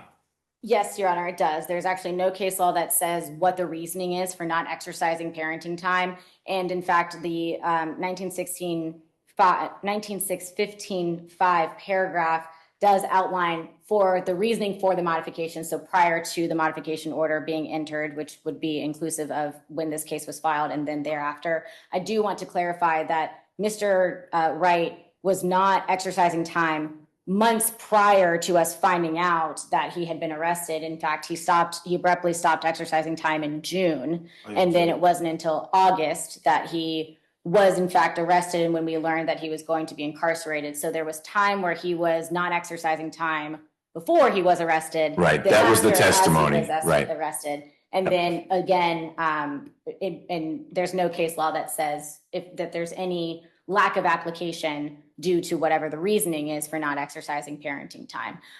To answer your question about the non-custodial designation, Right. That is the designation for the parent who's not considered the primary custodian. And in this case, unfortunately, both parties are the custodial parent because they were considered joint legal Right. custodians.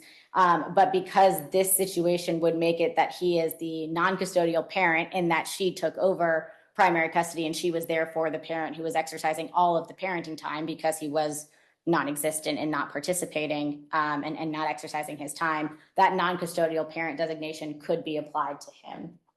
I Okay. do believe that non-custodial is defined at the beginning of the, Infinite statute.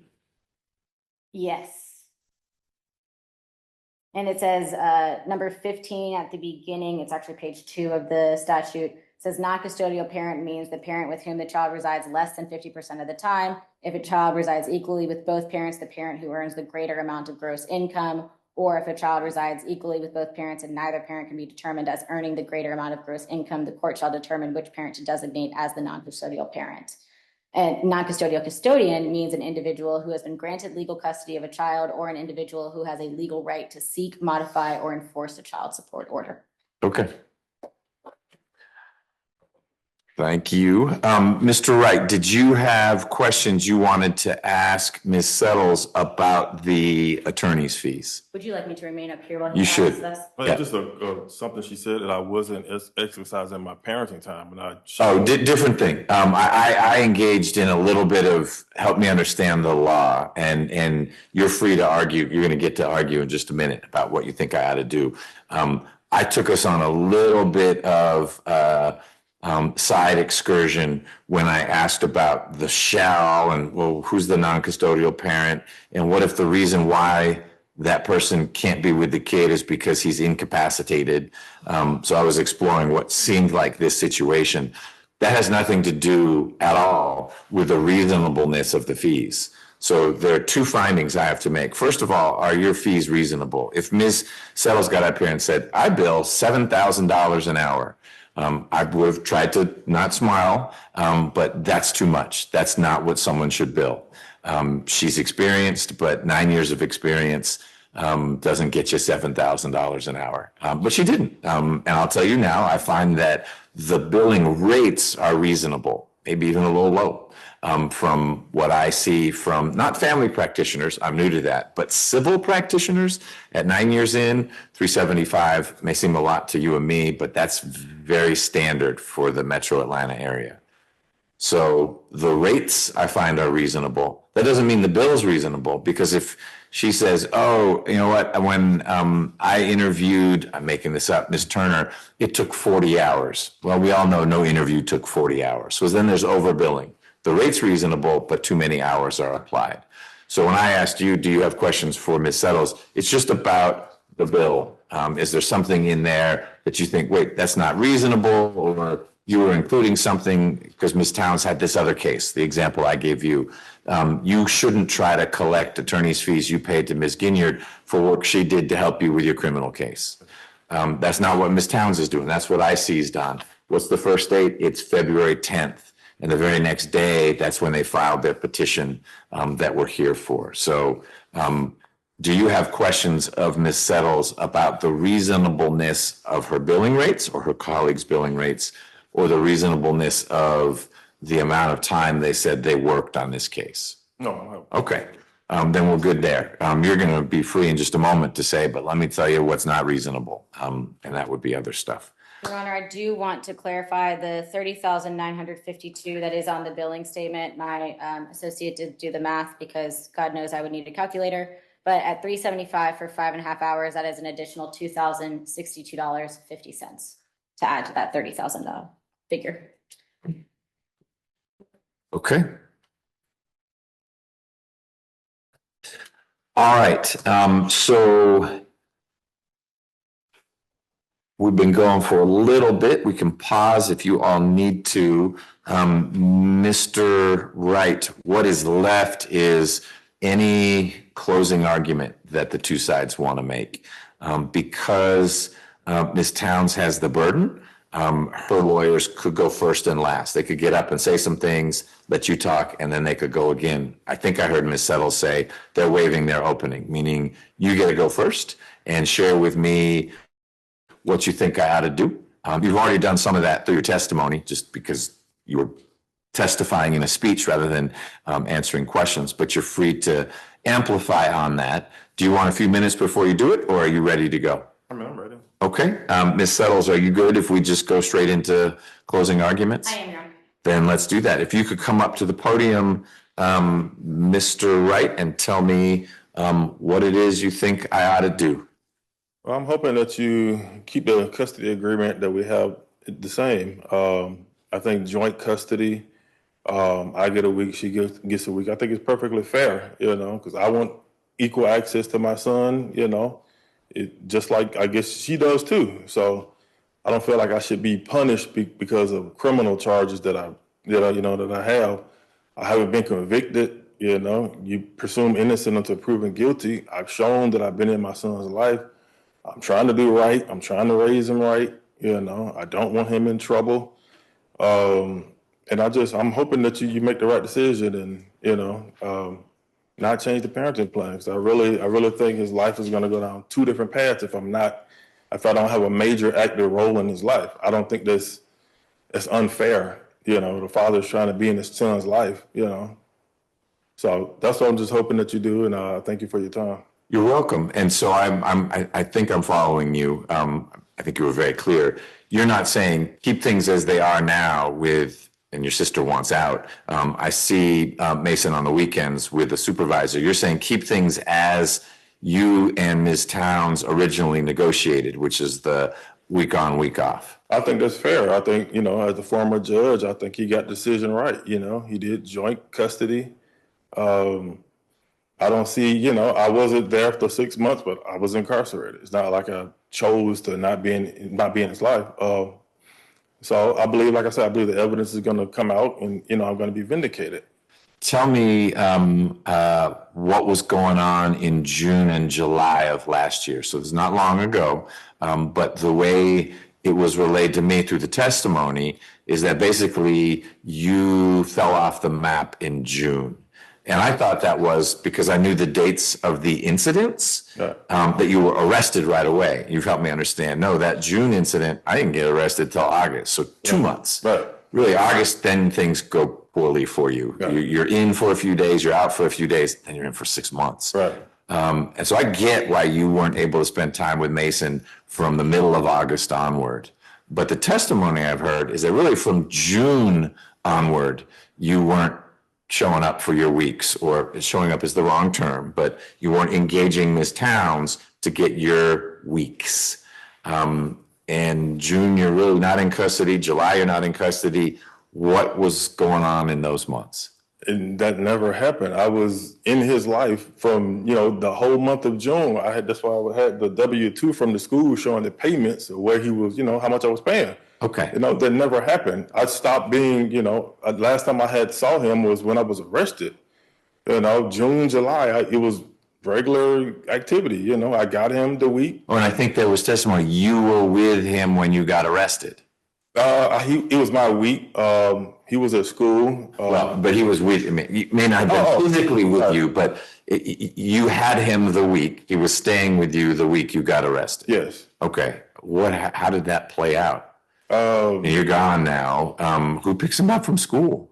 Actually, I got arrested that Tuesday. He wasn't with me when I first was arrested. I got him the weekend when I got out. Okay. So they called and told me that I had a warrant, my pretrial officer, and he was at school. So my sister, she went and picked him up from school, and she dropped him back off with his mom. So he didn't see me get arrested. It wasn't like that at all. Yeah. No, well, and that would be bad if it happened. But it was during your week when you had him that you got arrested? Yes. Okay, and so now you're out of the picture. Who? No, it was my week when I turned myself back in. When I turned myself in, I had him. But you knew you were turning yourself in, so Yes. you could make arrangements. I'm sorry. No, go ahead. No, I didn't know I was turning myself in. Like at the moment, I was at work and my pretrial officer called me, said they filed an extra charge on me. She said, I'm not going to tell you to turn yourself in, but I would go get a lawyer and, before you turn yourself in. So I said, I'm not going to run, I'm just going to do the right thing. And I asked my sister, can she pick him up and drop him off with his mom? Got it. Okay. All right. I do understand what you're asking for, and I appreciate your perspective. Obviously, there are two sides to it, but I've heard you. Thank you. Thank you. All right. Ms. Settles, before you go, let me do one thing.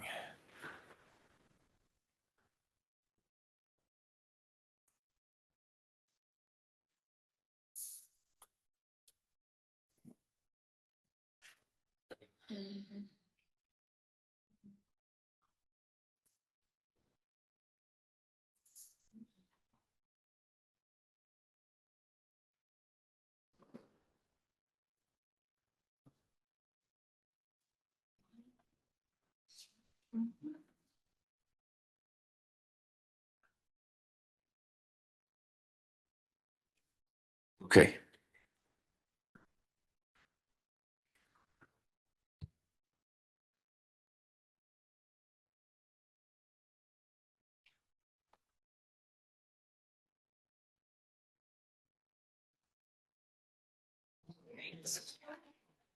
Your Honor, we came before this court back in March 2026 on an emergency motion to modify custody and to modify parenting time and to modify child support.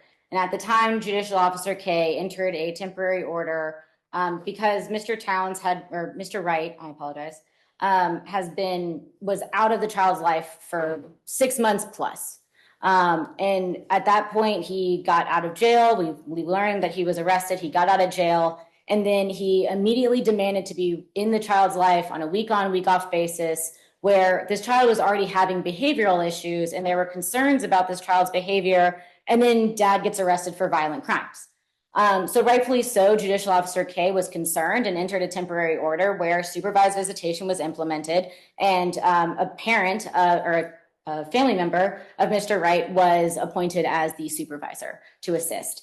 And since then, you heard testimony that Ms. Wright or Ms. Towns claims that the minor child's behavior has been calm. He's been great. He's been well acclimated to being around an individual who talks to him, who doesn't have to discipline him, who doesn't have to spank him, who doesn't have to hit him. So he is no longer reacting and wetting the bed. He's no longer urinating in his pants. He is no longer biting children. He's no longer hitting and throwing chairs. He's not having these reactive issues in the daycare anymore because dad hasn't been around and because this supervised visitation has been implemented. So we strongly believe that supervised visitation is helping this child and is what is right for this child to continue with. And I hope that things go well for Mr. Wright, that these criminal cases do go away, and hopefully he can get some anger management or some other things, some parenting classes or what have you, to learn how to properly discipline a little boy who very clearly doesn't react well to what he is inclined to do right now. And I do think that having supervised visitation is the best option for this child and for Mr. Wright, in order to ensure that the change in behavior and the change in the child's conduct continues, and so that this child continues to thrive. And this minor child is 3 years old. I mean, he's about to be 4 in August. So we have the opportunity to ensure that this child is raised in a very wholesome environment, to ensure that he is thriving, that he's not in this abusive and aggressive household with Mr. Towns. And tell me what the evidence is that I have that Mr. Wright's household is an abusive, aggressive household. We've got the Mason behaves poorly in school, and you've shown some correlations. I'm not pushing back on that, but Ms. Towns isn't present when Mason is with Mr. Wright. Sister testifies, and I appreciate who the witness is, but sister testifies, no one's beating anyone. Mr. Wright says, I don't beat my son. So where do we get the evidence other than that it fits a certain narrative, that it's a scary, dangerous, abusive environment for Mason? So, as contrasted with, actually, we know his mom fired a gun at people, and he may well have heard the gunshots.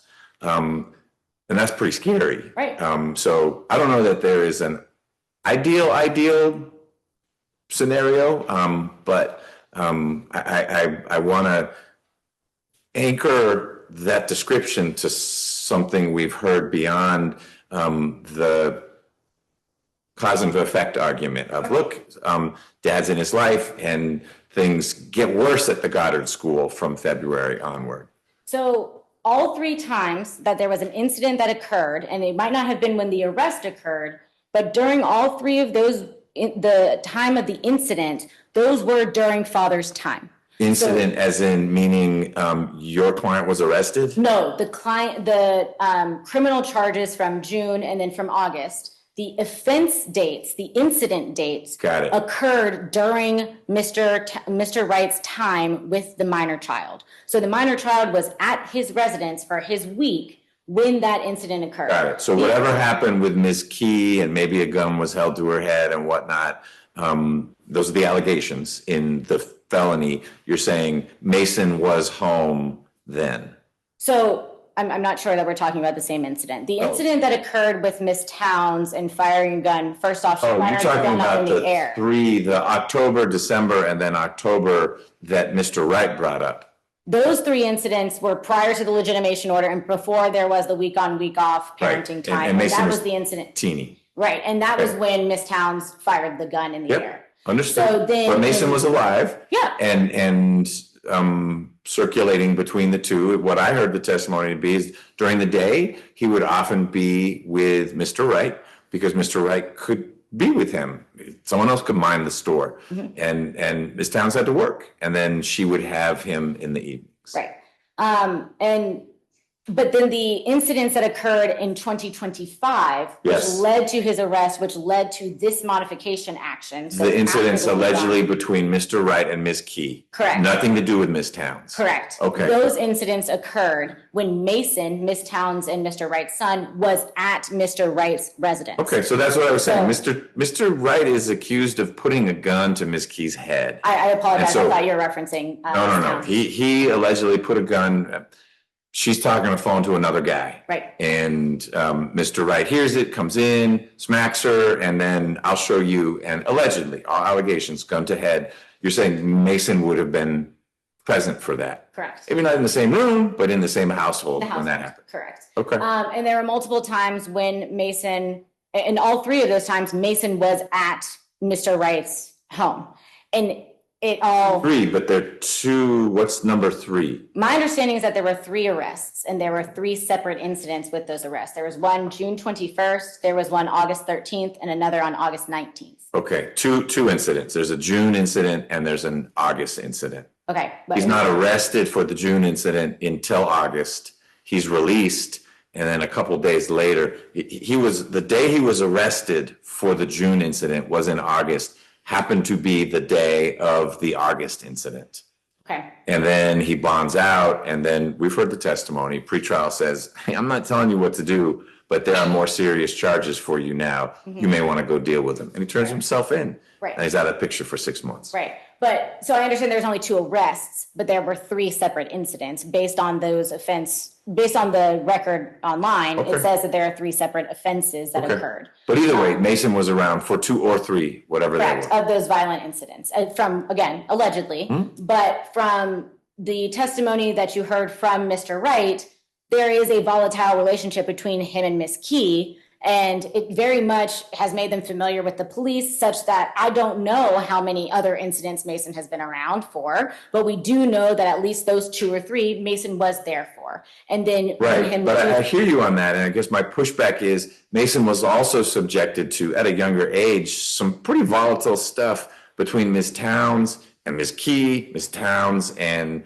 Mr. Wright. He puts himself as the peacemaker.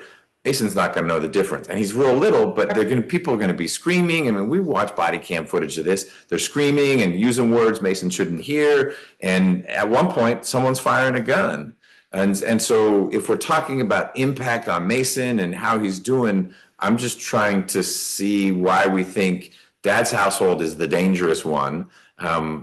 Dangerous is the wrong word. The one that is the least healthy for Mason, whereas Mom, who seemed to be the instigator of the earlier incidents, that's the peaceful, appropriate, more healthy household for him. Respectfully, Your Honor, the legitimation order, all of the testimony about Ms. Towns's firing of the weapon, her arrest, all of that was heard by Judicial Officer K Okay. prior to him entering the legitimation order, Got it. where he entered the week on, week off custody He arrangement. was aware of that when it wasn't a secret to him. Correct. Okay. Correct. And so that was all heard and determined, and it to not be a problem in either Ms. Towns or in Mr. Wright's case, because we're doing now a week on, week off custody arrangement. All right. However, almost immediately after this week on, week off custody arrangement occurs, all of a sudden there is an issue with this child having behavioral issues. And as you heard, the incidents started to increase and his behavior and the concerns increased as opposed to decreasing after there was a significantly increased amount of time at dad's house. And ultimately, those two or three incidents where Mason was there during these violent incidents between Mr. Wright and Miss Key. And then it leads to the cause and effect of, okay, now we understand why this child is reacting in such a way and why he's having these behavioral issues that he is, because now we see what's going on. Now we do have an inside scoop on what's happening at Mr. Wright's home between him and Miss Key, because now we have the arrest reports and we have the incident reports. And so, and it honestly was not until Miss Towns got the February text message in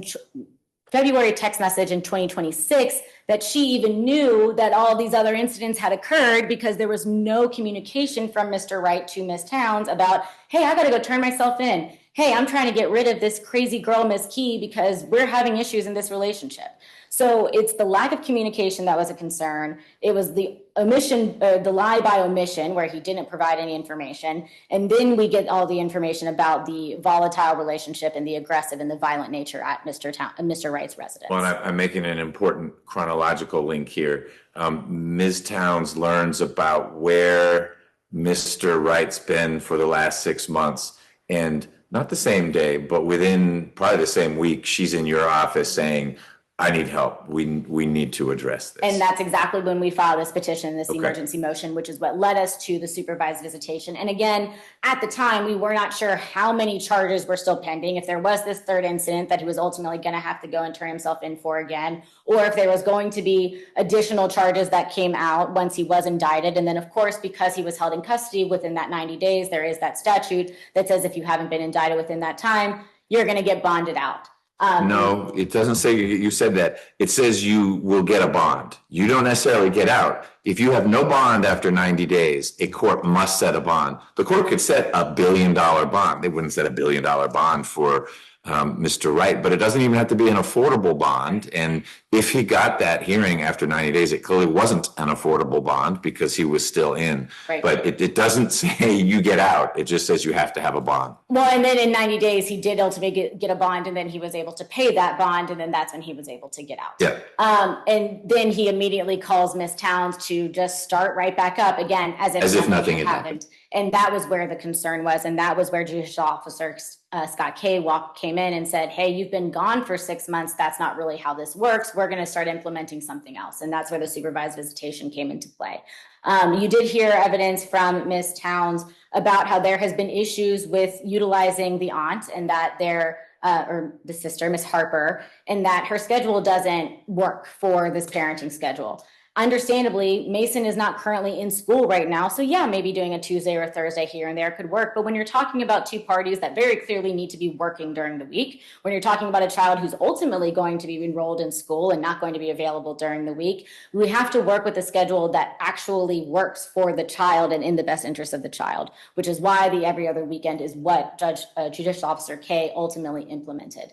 And again, Mr. Wright continues to make these arguments about what is fair. And I think that it's very clear that the court needs to recognize that he is talking about what is fair to him, not necessarily what is in the best interest of this child. Right. And we are very concerned that, I mean, he could have these other charges that come about.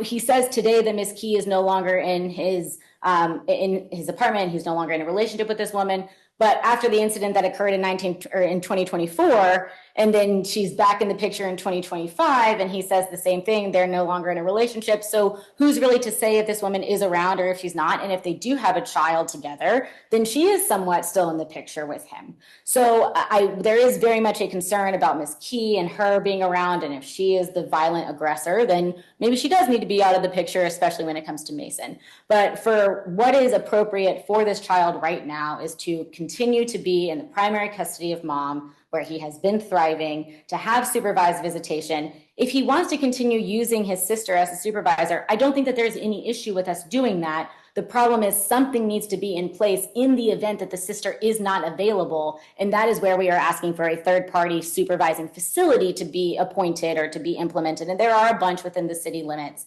that Mr. Wright would have to find. And there are plenty that are certified, that have the licensure and all of that, that Mr. Wright could find, and that Ms. Towns is not going to withhold her agreement on, especially if it's a third party that's supposed to be facilitating these types of visitations. All the more, all the merrier, that the child is going to be in a safe environment to exercise a safe visit with dad. We are asking that he be strictly responsible for that cost for the supervised visitation. We are asking for child support to be entered and for Mr. Wright to have that obligation based on the lack of financial documentation that we had. The 19615 does allow for us to look at what documentation we do have, which really was only the financial affidavit to show that he's at least paying these expenses. Now, if it's his parents or if it's his friends or if it's money he's liquidating from a retirement account, he is paying for those monthly expenses. So it is rightfully so, and the court is authorized to say, well, if you are able to spend this kind of money, then that should be at least be considered as your monthly income. So because of that, we have entered a child support worksheet that has his monthly expenses listed as his gross monthly income, because that's truly the only information that we have from him. And then we also have Ms. Towns's pay stubs that you saw both, and then her payment receipts from her self-employment from her med spa. We have the part-time pay stubs, which again, in her financial affidavit, she includes about that $2,900 figure for her child support. And then that does equal out to a 35-65 split. We are asking for, I believe it's $994 in child support that comes out to. Based on the new law, Mr. Wright would be entitled to a parenting time deviation if he were, in fact, exercising overnight parenting time.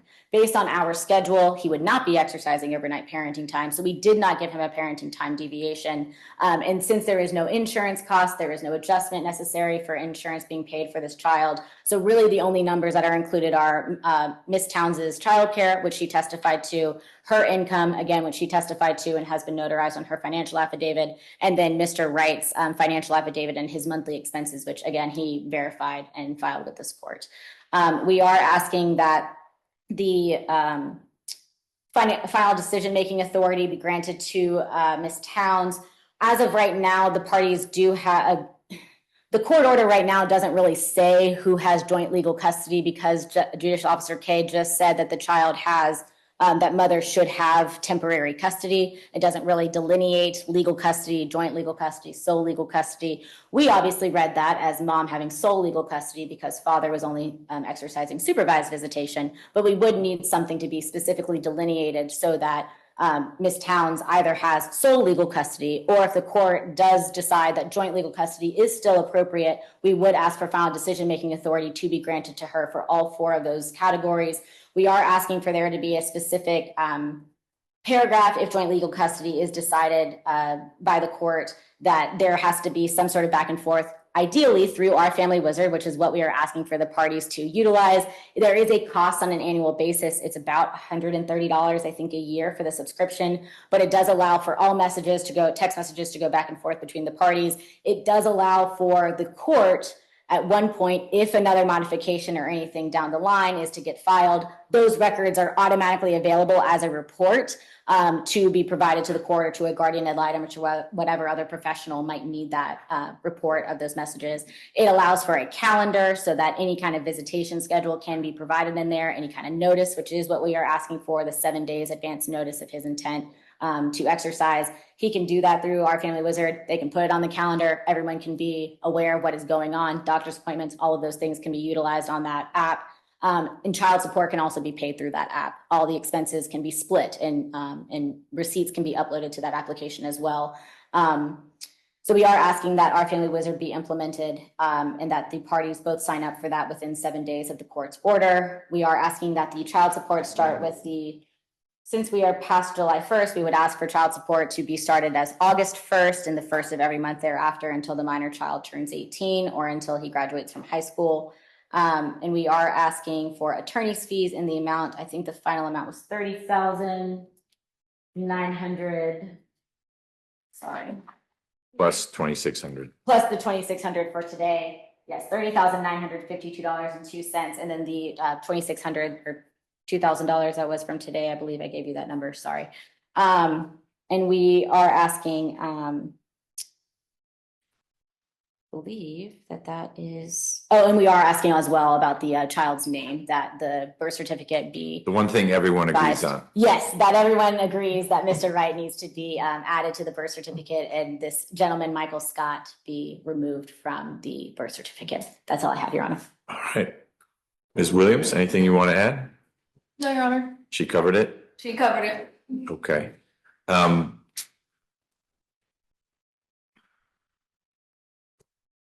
I'm curious, Ms. Settles, if in your experience, you get orders that say, we're going to start this way and then see how we go for a little while, and then we need to have a check-in with everyone to see if it's modified, or if really the typical format is a judge says, here's how it is, and then a party who wants to modify would need to file something, which is expensive and gets us back into now they're lawyers and this and that, as opposed to building in a check-in that things are going to work this way, and then I'm going to make a time frame up. In 6 months, I want an update, whether that means we all come together or there's input from both sides about how things are going. All through the lens of what's best for Mason. And I think it's important, and I'm glad you flagged that. Something that I hope and trust Mr. Wright and Ms. Towns have in common, and they share with me that I have to professionally, but would always be how I would look at this, is what's best for Mason. That's how I need to decide it. Legally, that's how I need to decide it, but sort of, I don't know if we say it morally, because I don't mean to suggest folks are wrong. You're trying to do best for Mason, but that's how it ought to be decided. And it moves you a little away from that what's fair rubric, because sometimes people will think, well, we both work and we work hard. I just happen to get paid a little more for what I do, but what's fair is we both contribute, and so it should be 50-50. And that's not necessarily how it will work if that's not what's best for Mason in the end. And so I need to think about, he is in a space right now where the only evidence I have is he's doing okay. And so I want to preserve that. But what's best for Mason is probably also, to your point, Mr. Wright, is that his dad is in his life, because you bring something to the equation that mom doesn't. He's a guy, you're a guy, all that kind of stuff. But if you also bring to it things that are toxic, and maybe it's not you, but other people in your life, then having you around to the degree that you think would be fair might not be in his best interest. But these things can change over time as well. And as Mason gets older, he is in a better position to let people know how he's feeling and how he's doing in a verbal way, rather than biting someone or throwing a chair. Because when he throws a chair, all we know is something's not going well for Mason, because that's not what kids do normally. There's something in his life that's not working. Is it mom? Is it dad? Is it he's being bullied at the school? Maybe it's Goddard. I mean, we don't necessarily need to point to the parents. Maybe Goddard wasn't the right place. There are kids who thrive in free form environments, and there are others, if there aren't rules and bells ringing and people saying doing this, it's a bad environment for them. And so maybe the Metropolitan Parkway childcare place, they enforce things differently. And so he did fine there because, I'm not blaming Goddard either.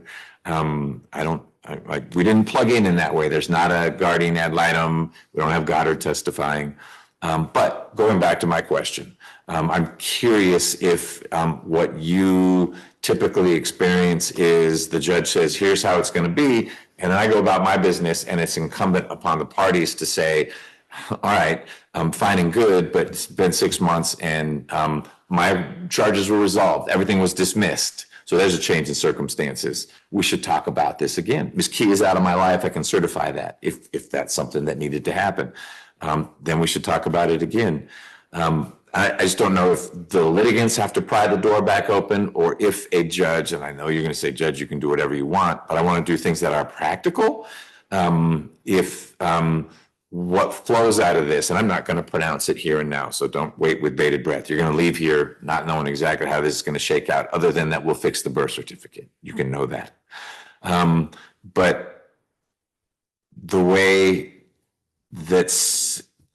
I'd like to do it, but not if that's not permissible, or like, that's not how things roll, is that we're going to have things work a certain way, but then we ought to check in, because people evolve and situations change.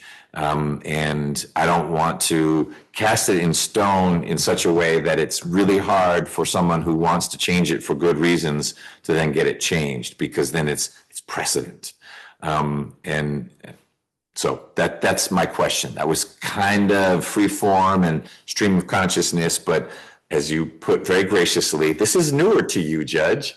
And it is. So what I have seen is that typically judges like to get cases off of their docket, understandably so. Mhm. So typically I have seen that judges put something in stone, and then it's up to the parties to then file a modification. However, in situations like this where there are a lot of things that are up in the air, I have seen where judges have taken a final trial and said, we're going to make this a temporary order, and then you guys are going to come back for a status hearing in 6 months, 8 months, 10 months, what have you. Not so much saying that this is going to automatically just modify, Right. because there is case law that says that you can't have just an automatic modification Right. in custody, but for there to be a final order that basically becomes temporary, which is what I think that the court is looking at doing. Maybe. Taking the final order to be temporary, and then having a status conference and whatever timeline that the court deems appropriate for us to come back, and then to reevaluate the situation if it is the same as the evidence that was presented today, if it's different, if you know, what have you.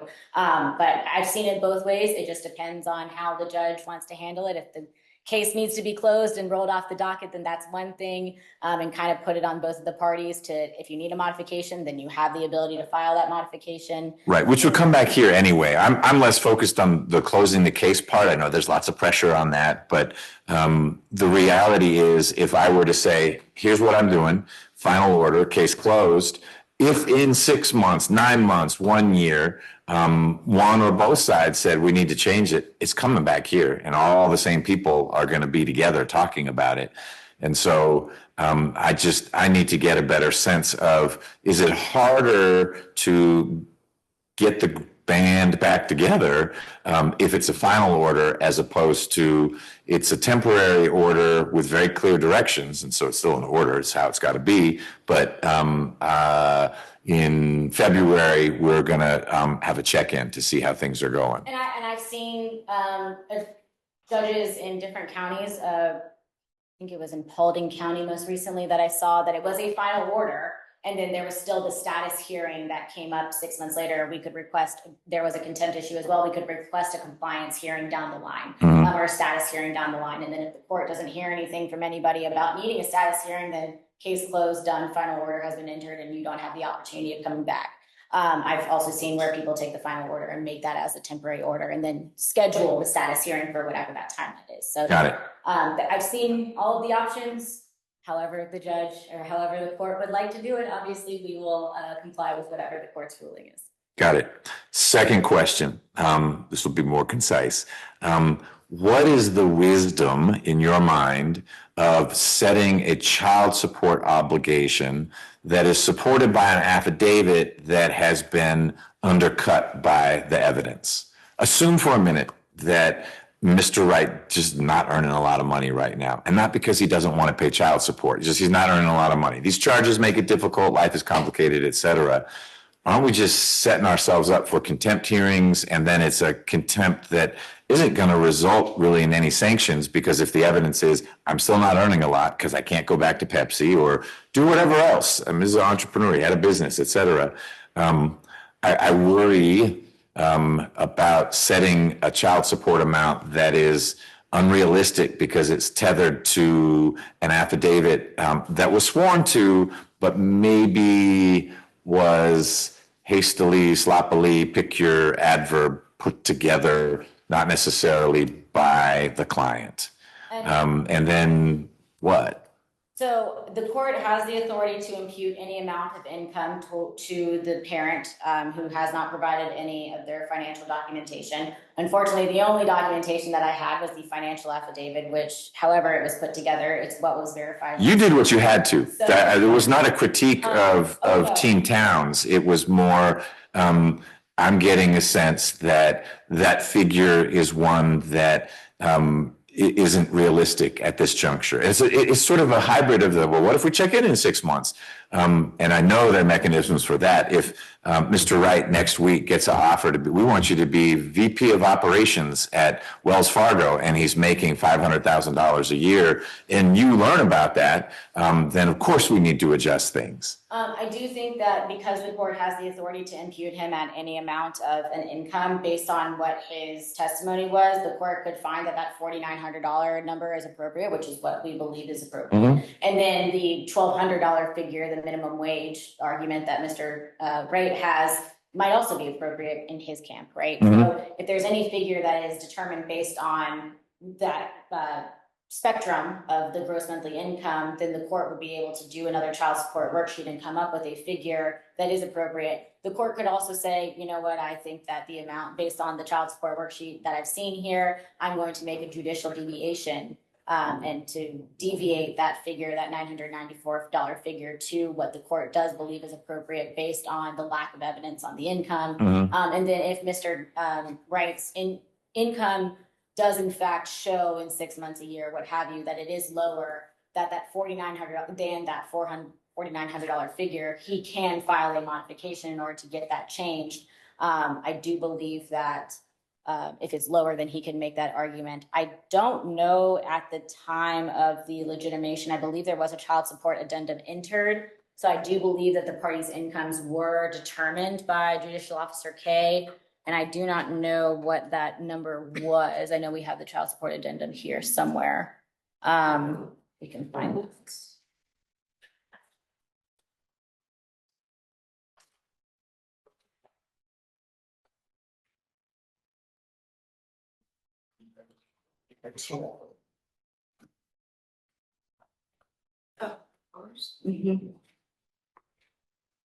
It's really.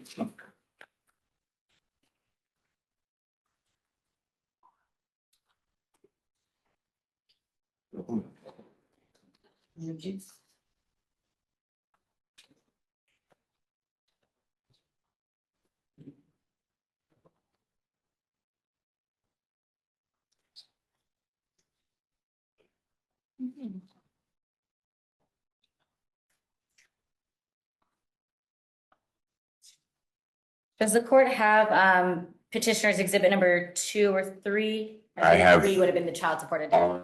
the exhibits. I do believe that petitioner's exhibit 3 should have been the child support addendum from the legitimation order. Okay. And that should show both parties' incomes Yep. from the time of the legitimation. Okay. And that was back in the day of, were you still at Pepsi? Were you still owning your store at legitimation time, or you would have been at Pepsi then? I was at Pepsi. Okay. Yes, sir. So you had, not that the store wasn't profitable, but that's a less stable stream of income. Pepsi, you're on a salary. Right. Okay. Okay. And Your Honor, again, the court does have the authority to make a judicial decision when it comes to a deviation. If the certain amount of child support is the issue and the income is not the problem, or if the court decides to impute at a different figure, then that can also occur. Okay. I get the sense that I've got the authority to do a whole lot of things, but sometimes there's a way you have to do it. And if you don't do it that way, it all comes back.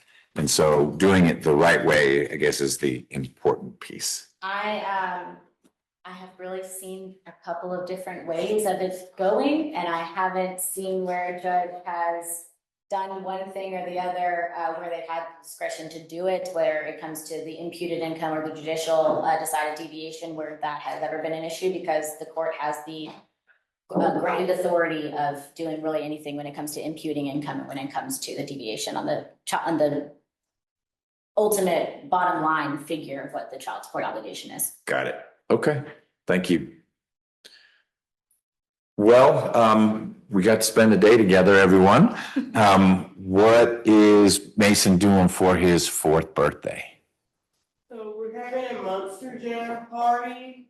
Wait, like Monster Truck? Yeah, Monster Truck. He's on Monster Truck, so I'm scheduling a Monster Jam party for him. The decorations, more than likely, I'm looking at a place where they have, construction. It's like a sandbox construction. I had this party there last year, so that's what I'm looking at right now. But he wants a Monster Jam theme. Okay, well, good. Mr. Wright, how old are your other kids? I have a daughter who's 14. I have a son who's 1. Wow, so you're going through teenagedom with a daughter. Good luck with that. All right, if no one has any questions, I will take this under advisement. And I may ask for a few amendments to the proposed order or language suggestions. You should know, Mr. Wright, that any outreach I do will actually come from my staff attorney, and you'll be copied on it. So there won't ever be a, hey, Ms. Settles, what about this?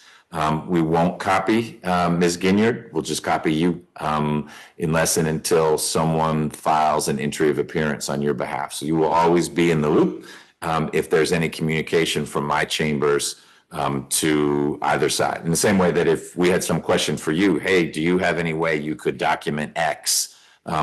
That email to you would also go to Ms. Towns's lawyers. Because both sides need to know what's the court asking. So they, well, yeah, I know you didn't ask us, but here's what we think anyway. Okay? All right. Thank you, everyone. Your Honor, if the court would like, I can go ahead and send all the proposed orders that we drafted as Word format. Please. To your staff, and then they can make any revisions that they'd like to make. Nope, that is, Comments to me, but I'm happy to do that. yeah, no, my default is to get all the proposed orders in Word. So if you would do that, that would be great. Yep, we can get those sent to you. I believe, are you in the office again tomorrow? Yep. No. Tomorrow's a holiday. Tomorrow's a holiday. Yeah, county's closed, so we're good if that happens on Monday. Monday. Okay. All right. So just so I'm understanding, I don't want anyone to get sideways with anything. Are we technically still under the weekends, every other weekend? So Mr. Wright has the ability to be with Mason every other weekend, but his sister, I mean, she can't quit in the sense that she can say, I'm not going to do it, in which case then there's no visitation, where you have agreed on behalf of your client that if Mr. Wright's sister says no mas, then it needs to be an approved supervisor type person, which is what you're advocating for anyway. Just get the sister out of the picture. It just costs because they don't do it for free. Right, and we are obviously more than happy to maintain with Ms. Harper if she's going to continue doing it, but we obviously, if she's not available for whatever reason, we would ask for a third-party facility. Got it, but the current regime as imposed by Judicial Officer K is that Mr. Wright has every other weekend, but it's supervised. So it would be at Ms. Harper's place. He could be there as much as he wants, but she's the hostess and she needs to be there. Yes. Okay. It is from Saturday from 9 a.m. until Sunday at 6 p.m. And it's supposed to be at her house with her supervising only. Yes, understood. And Judge K allowed Ms. Towns and Mr. Wright to communicate to arrange that. It sounds like it was often through Ms. Harper, but there wasn't a prohibition on Mr. Wright reaching out to Ms. Towns to say, could I have my weekend? No, there was not. And as we work through those weekends, I'll note that day after tomorrow is a Saturday. Is this weekend coming up a Be With Dad I weekend? think he just exercised last weekend, so this weekend would not be following weekend, which I believe is the 7th or the 11th. So the weekend of 11th. 11th and 12th would be back to being with Dad. Correct. Okay. I asked that more for your edification than mine. Just know that nothing that we've talked about today has changed anything yet. Until I enter an order, final or temporary, then what Judge K said in his emergency order is that's the law of the land. Okay? And if someone thinks something needs to be different, you go through your lawyer or you reach out to my staff to say, wait, this needs to be different. Good. Okay. Thank you, everyone. Thank you.